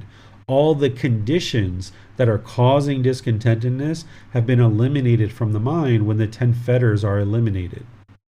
Number 4, you will have cultivated a mind that is completely practicing the Brahma Viharas. This is chapter 14 in volume 1. These are the 4 healthy mental states: loving kindness, compassion, sympathetic joy, and equanimity. In order to understand these 4 healthy mental states, not only do you understand what the healthy mental states are, but you also understand what they're antidoting, or what the remedy is, what they're solving. So anger, hatred, and ill will is remedied by loving kindness, because loving kindness is a genuine interest in seeing all beings be well. It's this active goodwill. So when there's anger, hatred, and ill will in the mind, you will have transformed that with loving kindness, and you will permeate the mind with loving kindness to the point where there's no longer any anger, hatred, and ill will in the mind. And then there's this compassion, or this concern for the misfortune of others. This is helping to eradicate the indifference in the mind, where the mind can have this indifference towards other people's difficulties and struggles. And when you're experiencing that, you can identify that as an unwholesome quality, cut that off and let it go, and arise this compassion or this concern for the misfortune of others.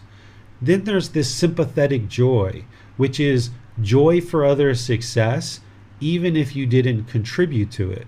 This is the antidote for jealousy or envy. So wherever you see jealousy and envy arising, you cut that off and let it go, and you arise this sympathetic joy where you have this joy for others' success.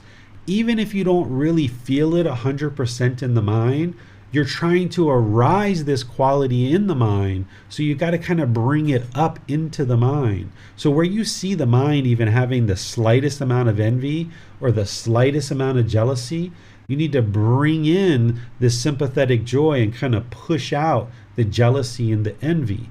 And then more and more, you'll get to the point where you have eradicated that. And there's only sympathetic joy in the mind, that when something happens for somebody, you'll just automatically be joyful for their success. And then the fourth one is equanimity. There's two aspects to equanimity. The one part of equanimity is calmness, composure, evenness of temper, especially in difficult situations. So this is where the mind can be in the middle, completely calm, completely tranquil, completely focused, having this calmness and this composure, especially in difficult situations. And this is going to eradicate the worry, the stress, the anxiety. So wherever you see the mind doing that, you cut that off and let it go, and you arise this equanimity. So if you get a call from your child's school that something's gone wrong, maybe they're physically injured or they're having some problem at school, you might want to drop everything and rush out the door, hurry up and get to the hospital. What happened, right? But in that situation, your mind is shaken up. It's uncalm. So therefore, it can't access wisdom. The reason why is because when the mind is uncalm, it doesn't have mindfulness or awareness of mind. So therefore, it doesn't have concentration or singleness of mind, focus. And when you don't have concentration, you can't access wisdom. So what you would like to do in these situations where you see the mind has this anxiety or this worry or this stress, it's shaken up, maybe there's a difficult situation that's occurring, you then arise this equanimity and this calmness, this composure. And again, it's going to be a bit of a challenge. Internally, you might feel the shaking up, but you've got to arise this calmness and this composure so that then when you arrive to the hospital, you can now have calmness, you can have awareness of mind, you can have concentration, and you can access wisdom, and you can talk to the doctors, the nurses, figure out what's going on, and start making wise decisions about the situation to bring it to a conclusion in a wholesome way. Whereas if you allow the mind to be shaken up and you bolt out of the house, you might actually get into a car accident on your way and make the situation worse. So this calmness and composure, this evenness of temper, especially in a difficult situation, this is helping you to make wise decisions that lead to wholesome results. If you allow the mind to be uncalm and shaken up, you're not going to be able to access wisdom, so you're going to make unwise decisions that are going to lead to unwholesome results. So by maintaining your composure, then you can ensure you're always functioning through wisdom. The other aspect of equanimity is to treat all beings fairly. This is where, rather than looking at people in society and looking at people as being above you or below you, instead you look at everybody equally. Even though other people don't necessarily do that, you're going to need to train your mind to do that in order to get to enlightenment. So there might be different people in your country that are performing different roles in society, but one person isn't above the others or another person is above them. This is instead the animal existences of where the mind wants a pecking order. Because when we were in an elephant herd, we needed the matriarch to show us where the water and the food is and how to kind of stay together as a herd. And we needed the alpha male and alpha female of our wolf pack to breed and to fight and to hunt and to show us how to do things as wolves. And this was part of our animal existences. There needed to be a certain pecking order. But in this human existence, we don't need that. We don't need a pecking order. But a lot of unenlightened minds are still doing that. And that's where the ego comes in. And people want to put themselves above and below others. But where you observe your mind doing that, instead you need to cut that off and just treat all beings equally, arising this aspect of equanimity. And that's going to help you reside in your relationships, both personally and professionally, more harmoniously, because now instead of you putting yourself above or below people, you just see yourself as equal. Even though other people might not see it that way, you need to train your mind to look at it that way. And this will help you to practice all of these Brahma Viharas: loving kindness, compassion, sympathetic joy, and equanimity. The fifth one is the 7 factors of enlightenment. The 7 factors of enlightenment, oftentimes people think that this is to determine if you are enlightened or you aren't enlightened, but that's actually not what the 7 factors of enlightenment are. Instead, they are a tool that's helping you to fine-tune the mind. Because as you're making your way to enlightenment, there's going to be times where your mind is in this excited state and you need to bring it down. And there's going to be times where it's in this kind of sluggish state and you need to lift it up and bring it into the middle. So the Buddha gives us the 7 factors of enlightenment to practice in order to help us fine-tune the mind.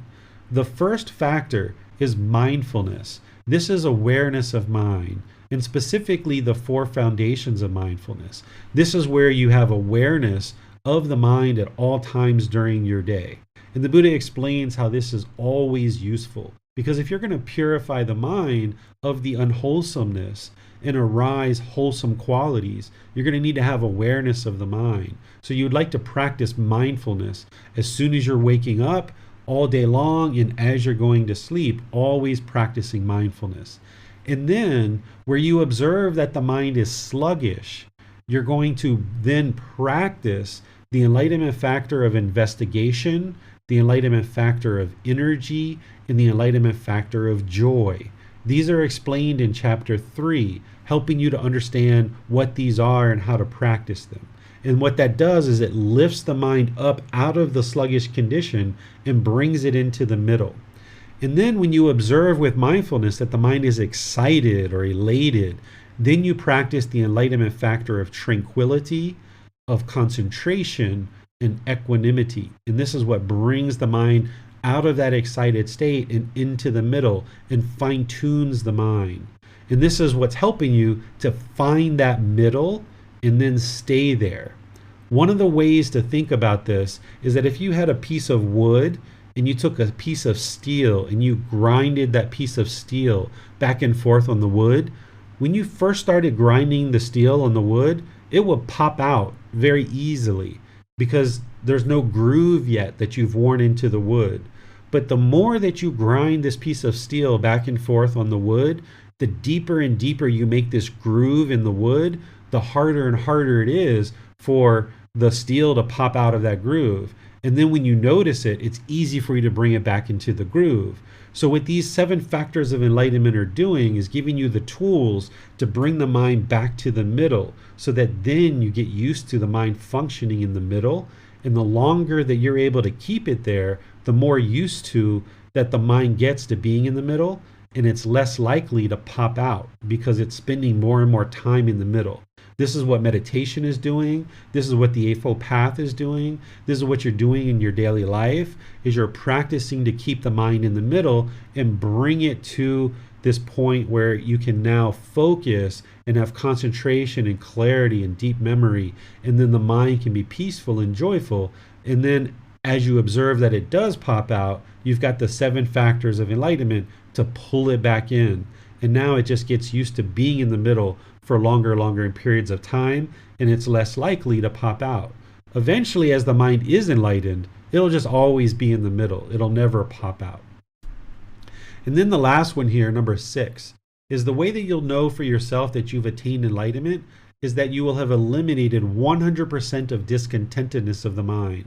You will no longer experience any conditioned feelings whatsoever. So those conditioned pleasant feelings, painful feelings, and feelings that are neither painful nor pleasant will be completely eliminated. So conditioned happiness, excitement, elation, thrill, euphoria, this is all eliminated in the enlightened mind. The sadness, the anger, the frustration, the irritation, the annoyance, all of that is eliminated. The guilt, the shame, the fear, the shyness, the resentment, the jealousy, the displeasure, the despair, the misery, the grief, all of this is eliminated from the mind. Now, one of the things that students sometimes ask me is like, hold on a second, I'm eliminating happiness and excitement? What are you talking about, David? That doesn't sound like something I'm interested in pursuing. Remember, you're eliminating the conditioned happiness. What conditioned happiness is that you're basing your happiness on some condition. Essentially, the mind is like a 3-year-old kid throwing a temper tantrum.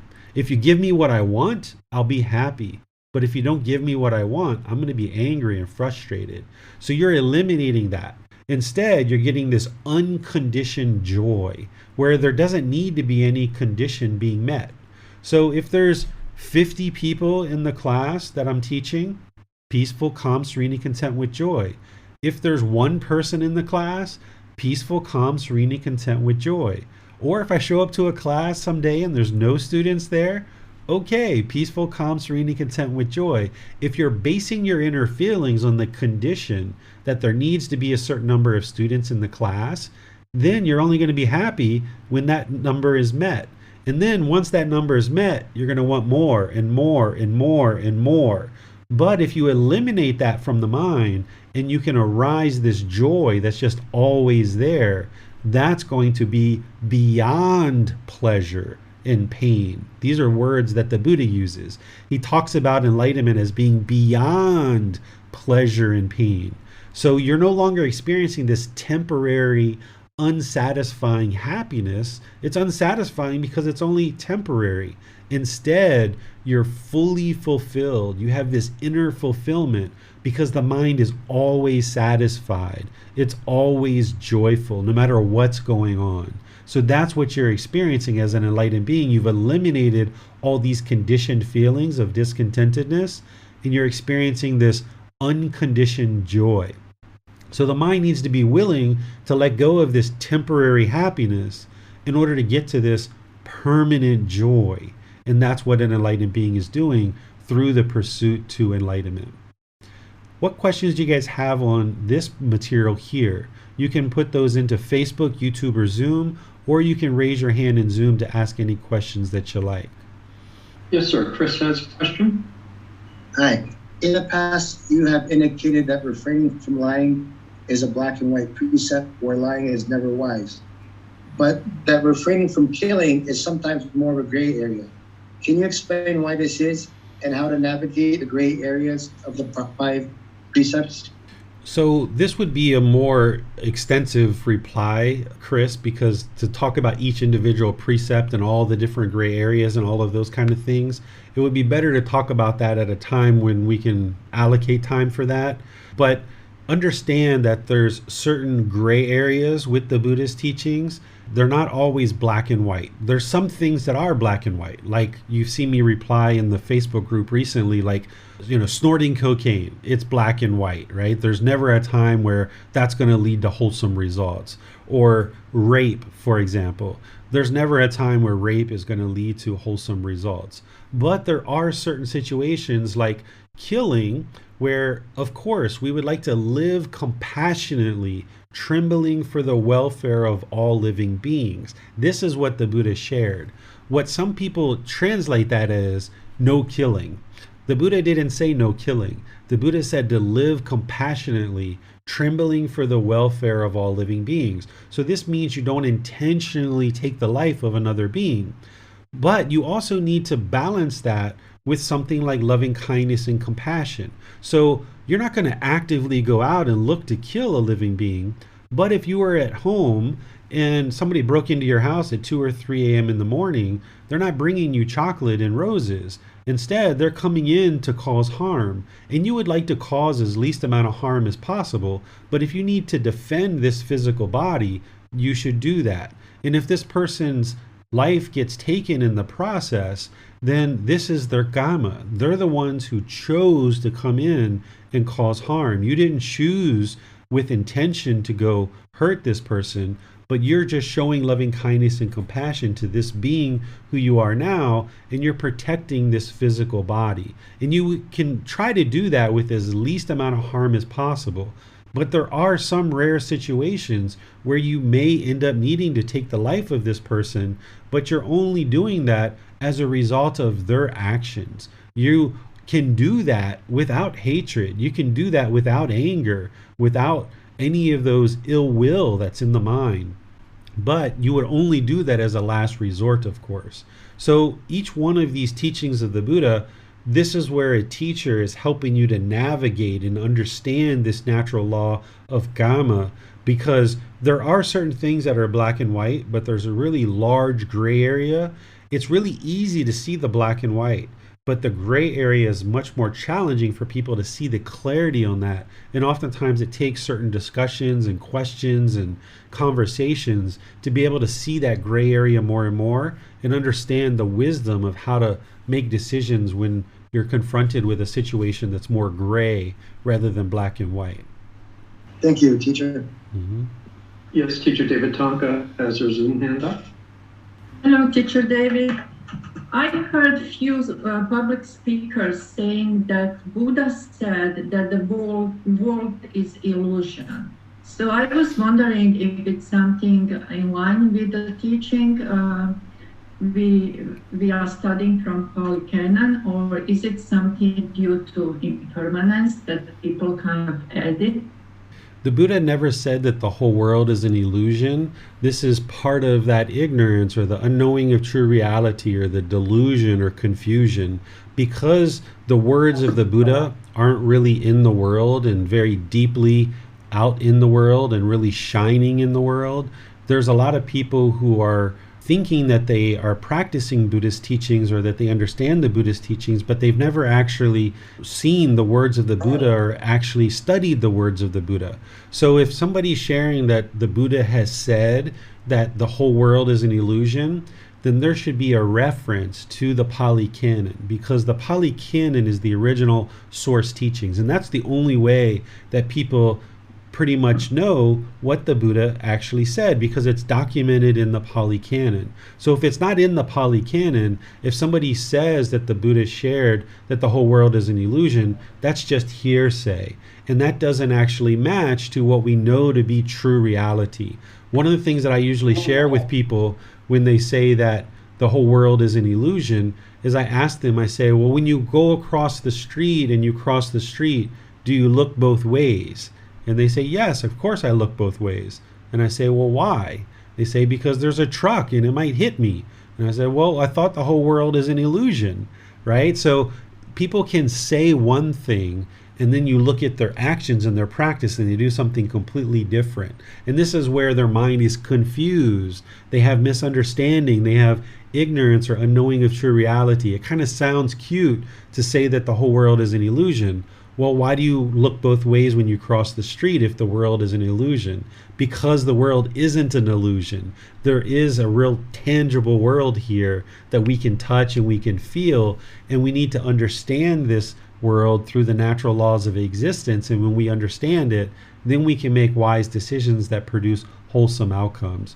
So anytime somebody shares with you that the Buddha said, then if it doesn't sound proper to you, you can ask them, do you have a reference to the Pali Canon? And if they can't produce that, then you can do what the Buddha shared. Is that the Buddha shared that when somebody shares something that doesn't match to his discourses, he says that you can consider that this person has misunderstood his teachings and you can ignore what they say.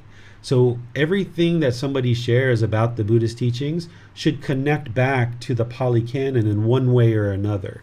The way that we do that is through a reference. And this is why all the materials that I share that have the words of the Buddha, there's a reference there to show you exactly where that connects back to the original source teachings.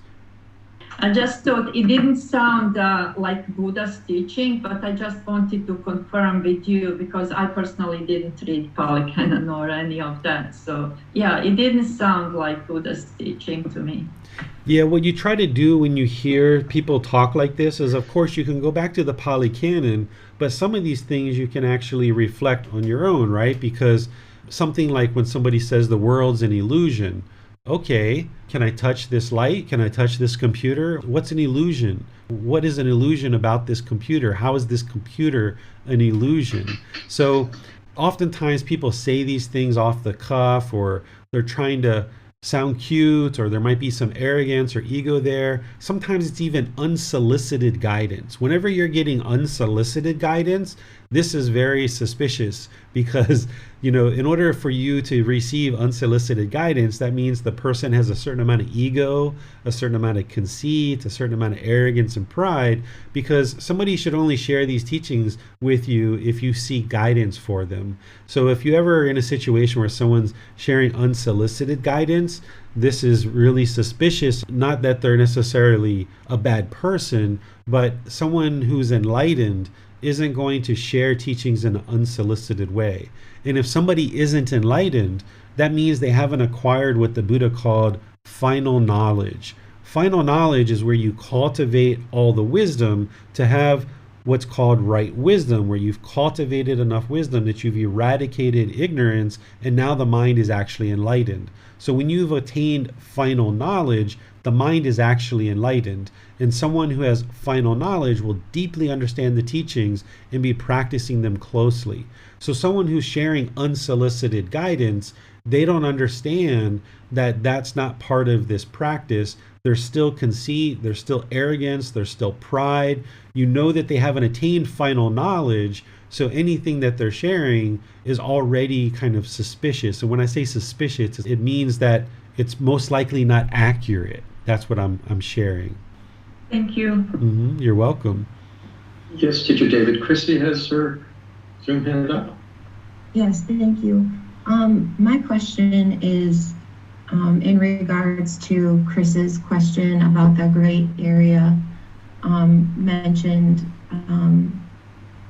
with taking the life of another being, and how it is approached when critters enter the home.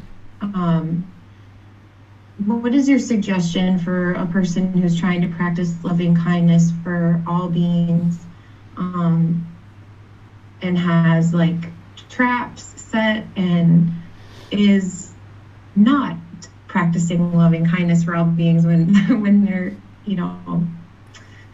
taking the life of beings entering their home? Yeah, so if it's like insects or things like this that you can easily kind of transplant back outside, that would be the best thing. If an ant gets on you, you might kind of sweep it off or blow it off with your breath. Things that are a little bit more aggressive, maybe like mice or rats or snakes or things like this, there's ways to humanely move them on.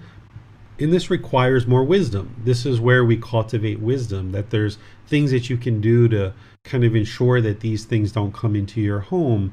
And when they do come into your home, there's oftentimes ways to get rid of them without killing them. But there are some situations where this needs to occur. And that's why the Buddha didn't teach no killing. He taught to live compassionately, trembling for the welfare of all living beings.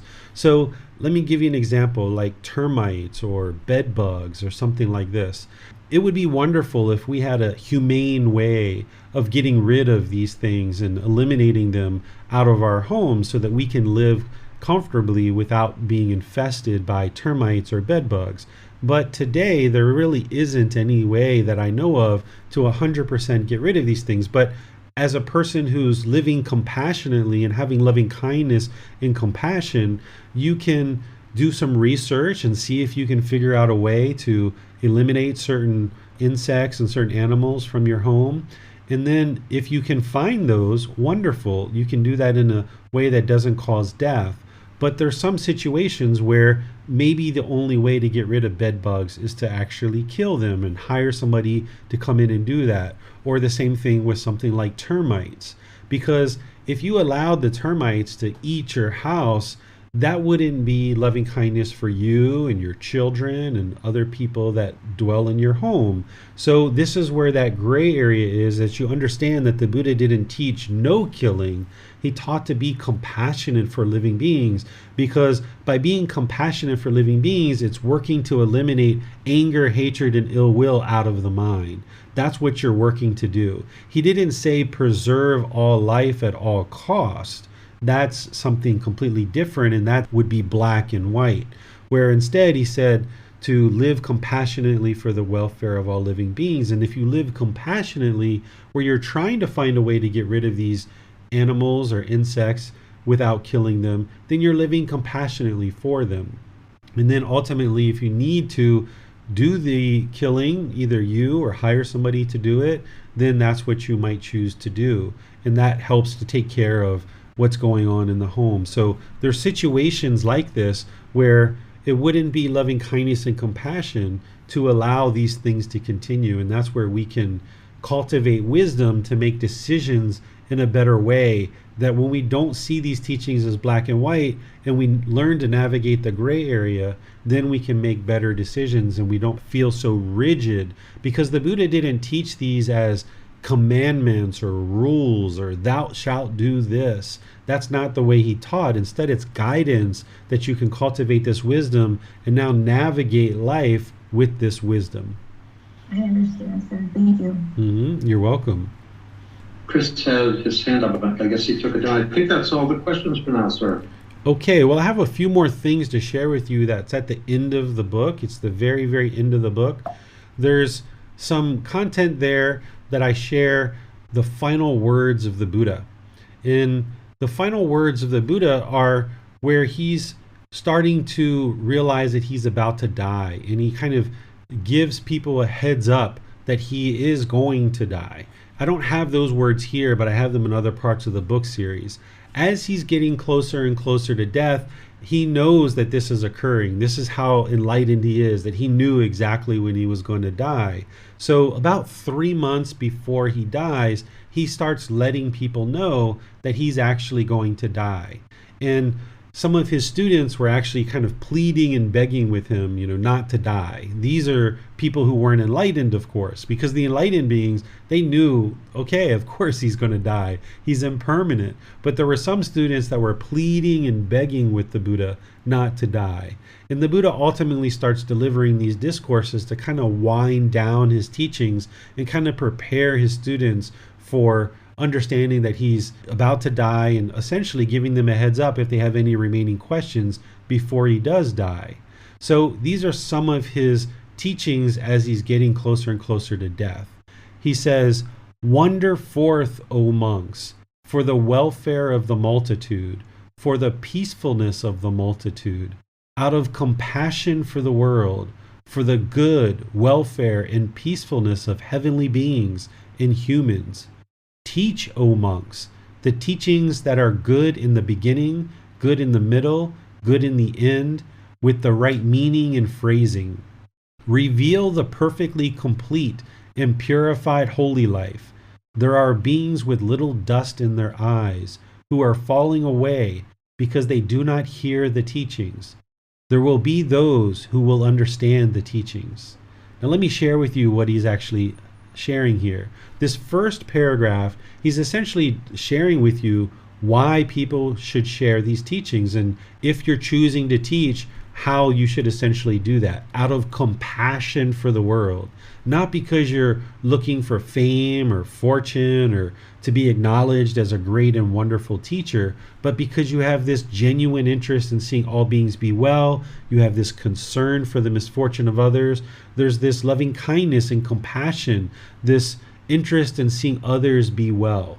That's why one might choose to teach, for this peacefulness and helping others to experience peacefulness. And then in terms of teaching, he shares with us that you should have teachings that are good at the beginning, good in the middle, and good at the end. Essentially, all the way throughout your talk as a teacher, you should ensure that you're sharing deep and penetrating teachings with the right meaning and phrasing. not just kind of haphazardly throwing some words together that may or may not be the most accurate representation of the teachings, but instead using accurate phrasing and the meaning behind the words to ensure that it's penetrating wisdom and the students can understand it. And that good in the beginning, middle, and end, that means like when you start off teaching, you should be consistent throughout your discourse as a teacher so that your students can be actively learning all the way through your teaching. Instead of maybe starting strong and then kind of fading away, or maybe starting off kind of boring in your talk and then kind of building towards the end. Instead, he's saying in the beginning, middle, and end, be consistent and have this real helpful meaning and phrasing so that your words can be penetrating and help the students deeply understand what it is that you're sharing as teachings. And then he says, reveal the perfectly complete and purified holy life. This is kind of revealing the life practice that it takes in order to get to enlightenment. Because there's beings with little dust in their eyes that are falling away because they don't hear the teachings. If you've ever slept and you've woken up and you had some sleepies in your eye, this is what he's talking about. The dust in your eyes, the little bit of dust in your eyes. That if you're sleeping and you wake up and you have just a little bit of dust and you just need to get that little bit of dust out of your eyes and then you can see, this is what he's talking about in terms of an unenlightened mind. That there's some beings in the world that aren't deep, deep, deep in the darkness. There's some beings who are very deep, deep, deep into unwholesome things and very deep into darkness. But then there's other beings who just need a little bit of help, maybe to understand a little bit of the Four Noble Truths, a little bit of moral conduct, and then they're kind of in a year or two maybe getting to enlightenment. But then it takes other people maybe 5 years, 10 years, 20 years, and that's okay because we're all on our independent journey. But the Buddha is talking here about beings who have just a little bit of dust in their eye. They're very interested in doing wholesome things. They're very interested in understanding the wisdom of these teachings. And they just have a little bit of dust that they need to clear out from their mind. And that's going to help them to then experience enlightened mental state. And the Buddha says there will be those who will understand the teachings, because not everybody is going to understand the teachings. Even during the lifetime of a Buddha, not everybody studied with him. He lived in a certain community, but only a certain segment of the population actually studied with him. And out of the people who studied with him, only a certain segment of those people actually understood and practiced the teachings. So it's going to be a bit rare for people to perhaps decide to actually learn and practice and be able to practice in such a way that they can actually understand. But the Buddha is saying there are those who will understand.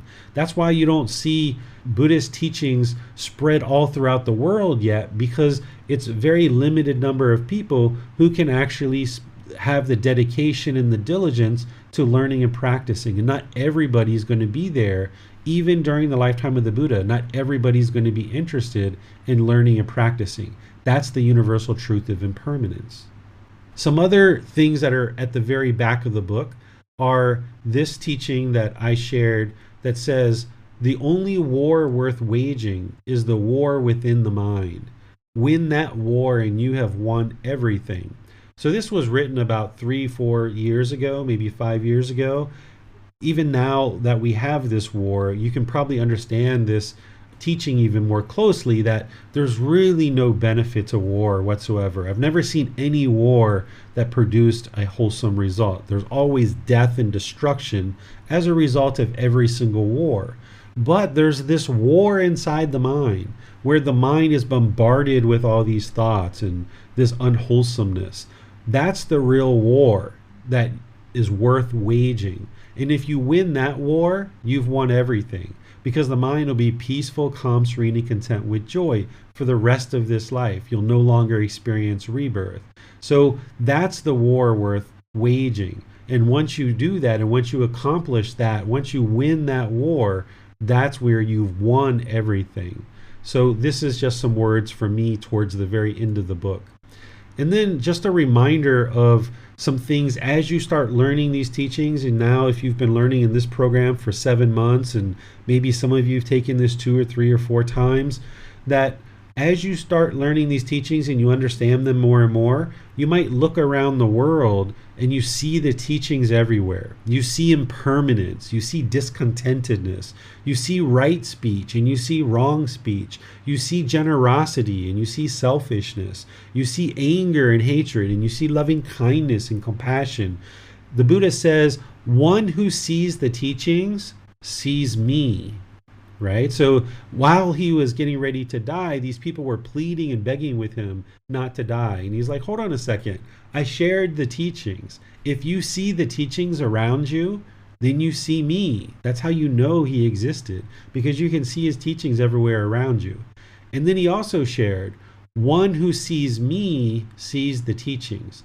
This is essentially like saying he's a living, breathing, walking example of his teachings. A Buddha teaches through speech and through discourses, but they teach even more so through their actions. By them practicing the teachings, being that living, breathing, walking example of their teachings, their students can learn how to practice these teachings through having their teacher, or this Buddha during his lifetime, be the role model. And they can observe that the teacher is teaching right speech and they're also practicing right speech. And you can learn through the intellectual learning of the discourses, but you can also learn through observing your teacher practicing right speech.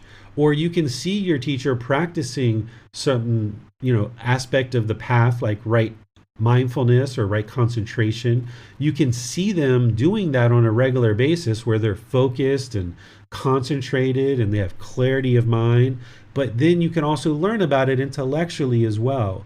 So the Buddha says, one who sees me sees the teachings. He's a living, breathing, walking example of his teachings. He didn't preach, but you will understand this phrase, that he practiced what he preached. And that's the way that you should be interested in living your life too, is that as you're learning and practicing these teachings, practice what you do, right? If we teach our children to do one thing, we should also practice that as well. That's really important, because as you're practicing these teachings, your children are learning from you. So sometimes we like to just teach through our words and we think everybody should listen to us, but we're teaching just as much, if not more, through our actions. So by us purifying our own mind and then being able to practice these teachings closely, then we'll see that the people around us tend to also start to practice a bit better as well.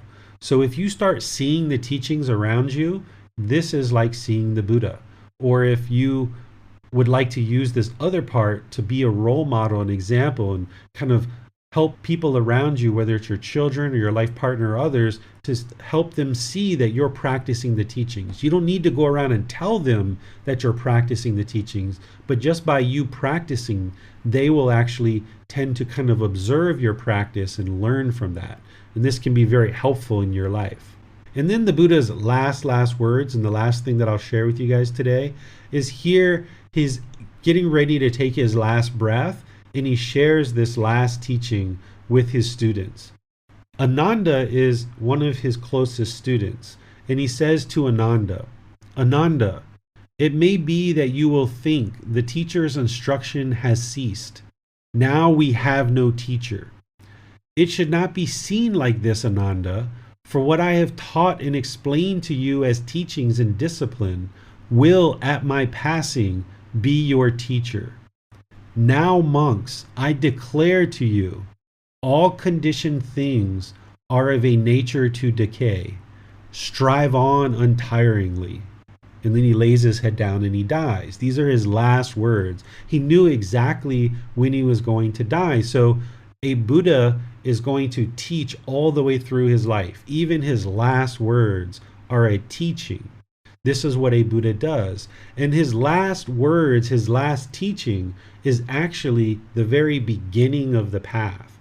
The very beginning of the path is to understand the universal truth of impermanence. That's the very beginning, that a student needs to start off understanding that. So when he says, now monks, I declare to you, all conditioned things are a nature of decay, what he's saying is, this universal truth of impermanence is affecting this physical body too. The only reason why this physical body is dying and I'm no longer going to be with you is because of impermanence. that all conditioned things are a nature of decay, or are of a nature to decay. So this physical body is dying because this universal truth of impermanence affects a Buddha as well. And this is his last teaching, but it's also the very first thing that you need to understand as part of the path to enlightenment, that conditioned objects or conditioned things are going to arise, they're going to change, and they're going to fade away. And the physical body and the mind is a conditioned object. None of us can escape death. We're all going to experience death at the end of this life. And if we've done all the work that we need to do, this will be our very last time, that we will no longer experience continuous sickness, aging, and death over and over and over and over again. This can be the very last time. So these are the last words of the Buddha. This is the very end of the book. The only other content in the book is a glossary of words and a little bio about me, just a little brief little bio. But other than that, that's the only thing that's at the end of the book. And I'll just kind of open up to any questions that you guys might have before I kind of wrap things up and finish up our class today. I don't see any questions at this time, sir. Okay. All right. So what I like to share with you guys is that our next class, next Sunday, is going to be the 5 hindrances. This isn't in the first volume. It's in other parts of the book series, but it's something that I teach at the very end, the very last class of the group learning program. Because for 7 months, I'm teaching students what is the path to enlightenment and how to actually attain enlightenment. But now at the very end, I share with you, these are the things that are going to hinder you from getting to enlightenment, because you're going to need to overcome them. You're going to confront them. You're going to see them. You're going to experience them most likely. So you're going to need to know the wisdom of how to overcome them so that you can actually get to enlightenment. So that's what I have as the very last class next Sunday, is called the 5 hindrances. And I'll share that with you next week. And then after that, all of our classes for November and December, there's 4 classes on Sunday in November and 4 in December. And here, what I'm going to share with you are the classes from the USA retreat that I did this summer. There's 8 classes that I taught there in addition to everything else, that these 8 classes are new classes that I haven't taught anywhere other than there. And all these classes are about harmony in relationships and how to create harmony in your relationships. I didn't write about these. I haven't put them in the book, but I'm going to be sharing these as part of this program and continuing on through the end of the year through Sunday and Wednesday, just like I've been doing all the way through the group learning program. So if you're continuing to come on Sundays and Wednesdays, you're going to learn this new content that I haven't taught anywhere else than the retreat in the USA. And that way we'll get a recording on our podcast and on the YouTube channel and in Facebook for people to be able to watch on the replay. And then at the beginning of January, I'm going to restart the group learning program all the way over from the very beginning. And then I'm also going to be restarting the Pali Canon program. It's going to be restarting from the very beginning. The Pali Canon and English study group, you can actually join that program at any time. Even though I say I'm restarting it, there's people that join that all the way throughout because it's a 1.5-year program. So you can come in and out of that program as you like. Same thing with the group learning program. People have joined at different times. But if you're interested in restarting, or you have friends or family that are interested in starting the group learning program or the Pali Canon and English study group, January, I'm going to be restarting both of those. So that will be an ideal time to be able to start. And then in the meantime, we'll have these other classes that I'll share with you. So thank you all for joining for our class today. I'll be sharing the teachings continuously throughout the rest of this life, and you guys will be able to continue to learn either online or in person at all the various in-person training that I have. And I just would like to wish you all a very wonderful and lovely rest of your day. And perhaps this program has been very helpful for you as you've progressed throughout the 7 months. And I'm sure that none of you have gotten to enlightenment yet in just 7 months. But perhaps if you've been learning and practicing and doing the work, you've seen the improvement to the condition of your mind gradually and slowly. you've seen that improvement to the condition of your mind.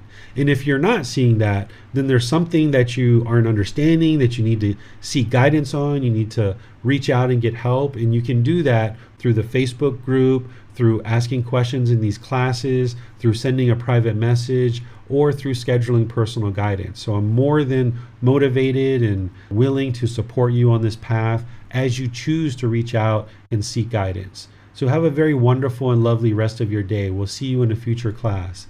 Sawadee krap. Thank you for listening to this podcast. To provide support for this podcast, visit patreon.com/support Buddha. To access more teachings, visit buddhadailywisdom.com. There, you will discover a full range of courses, retreats, and online resources to assist you on the path to enlightenment. Remember to establish a daily, consistent meditation practice, along with learning and practicing these teachings. A well-developed meditation practice is the foundation in which to train the mind to attain enlightenment.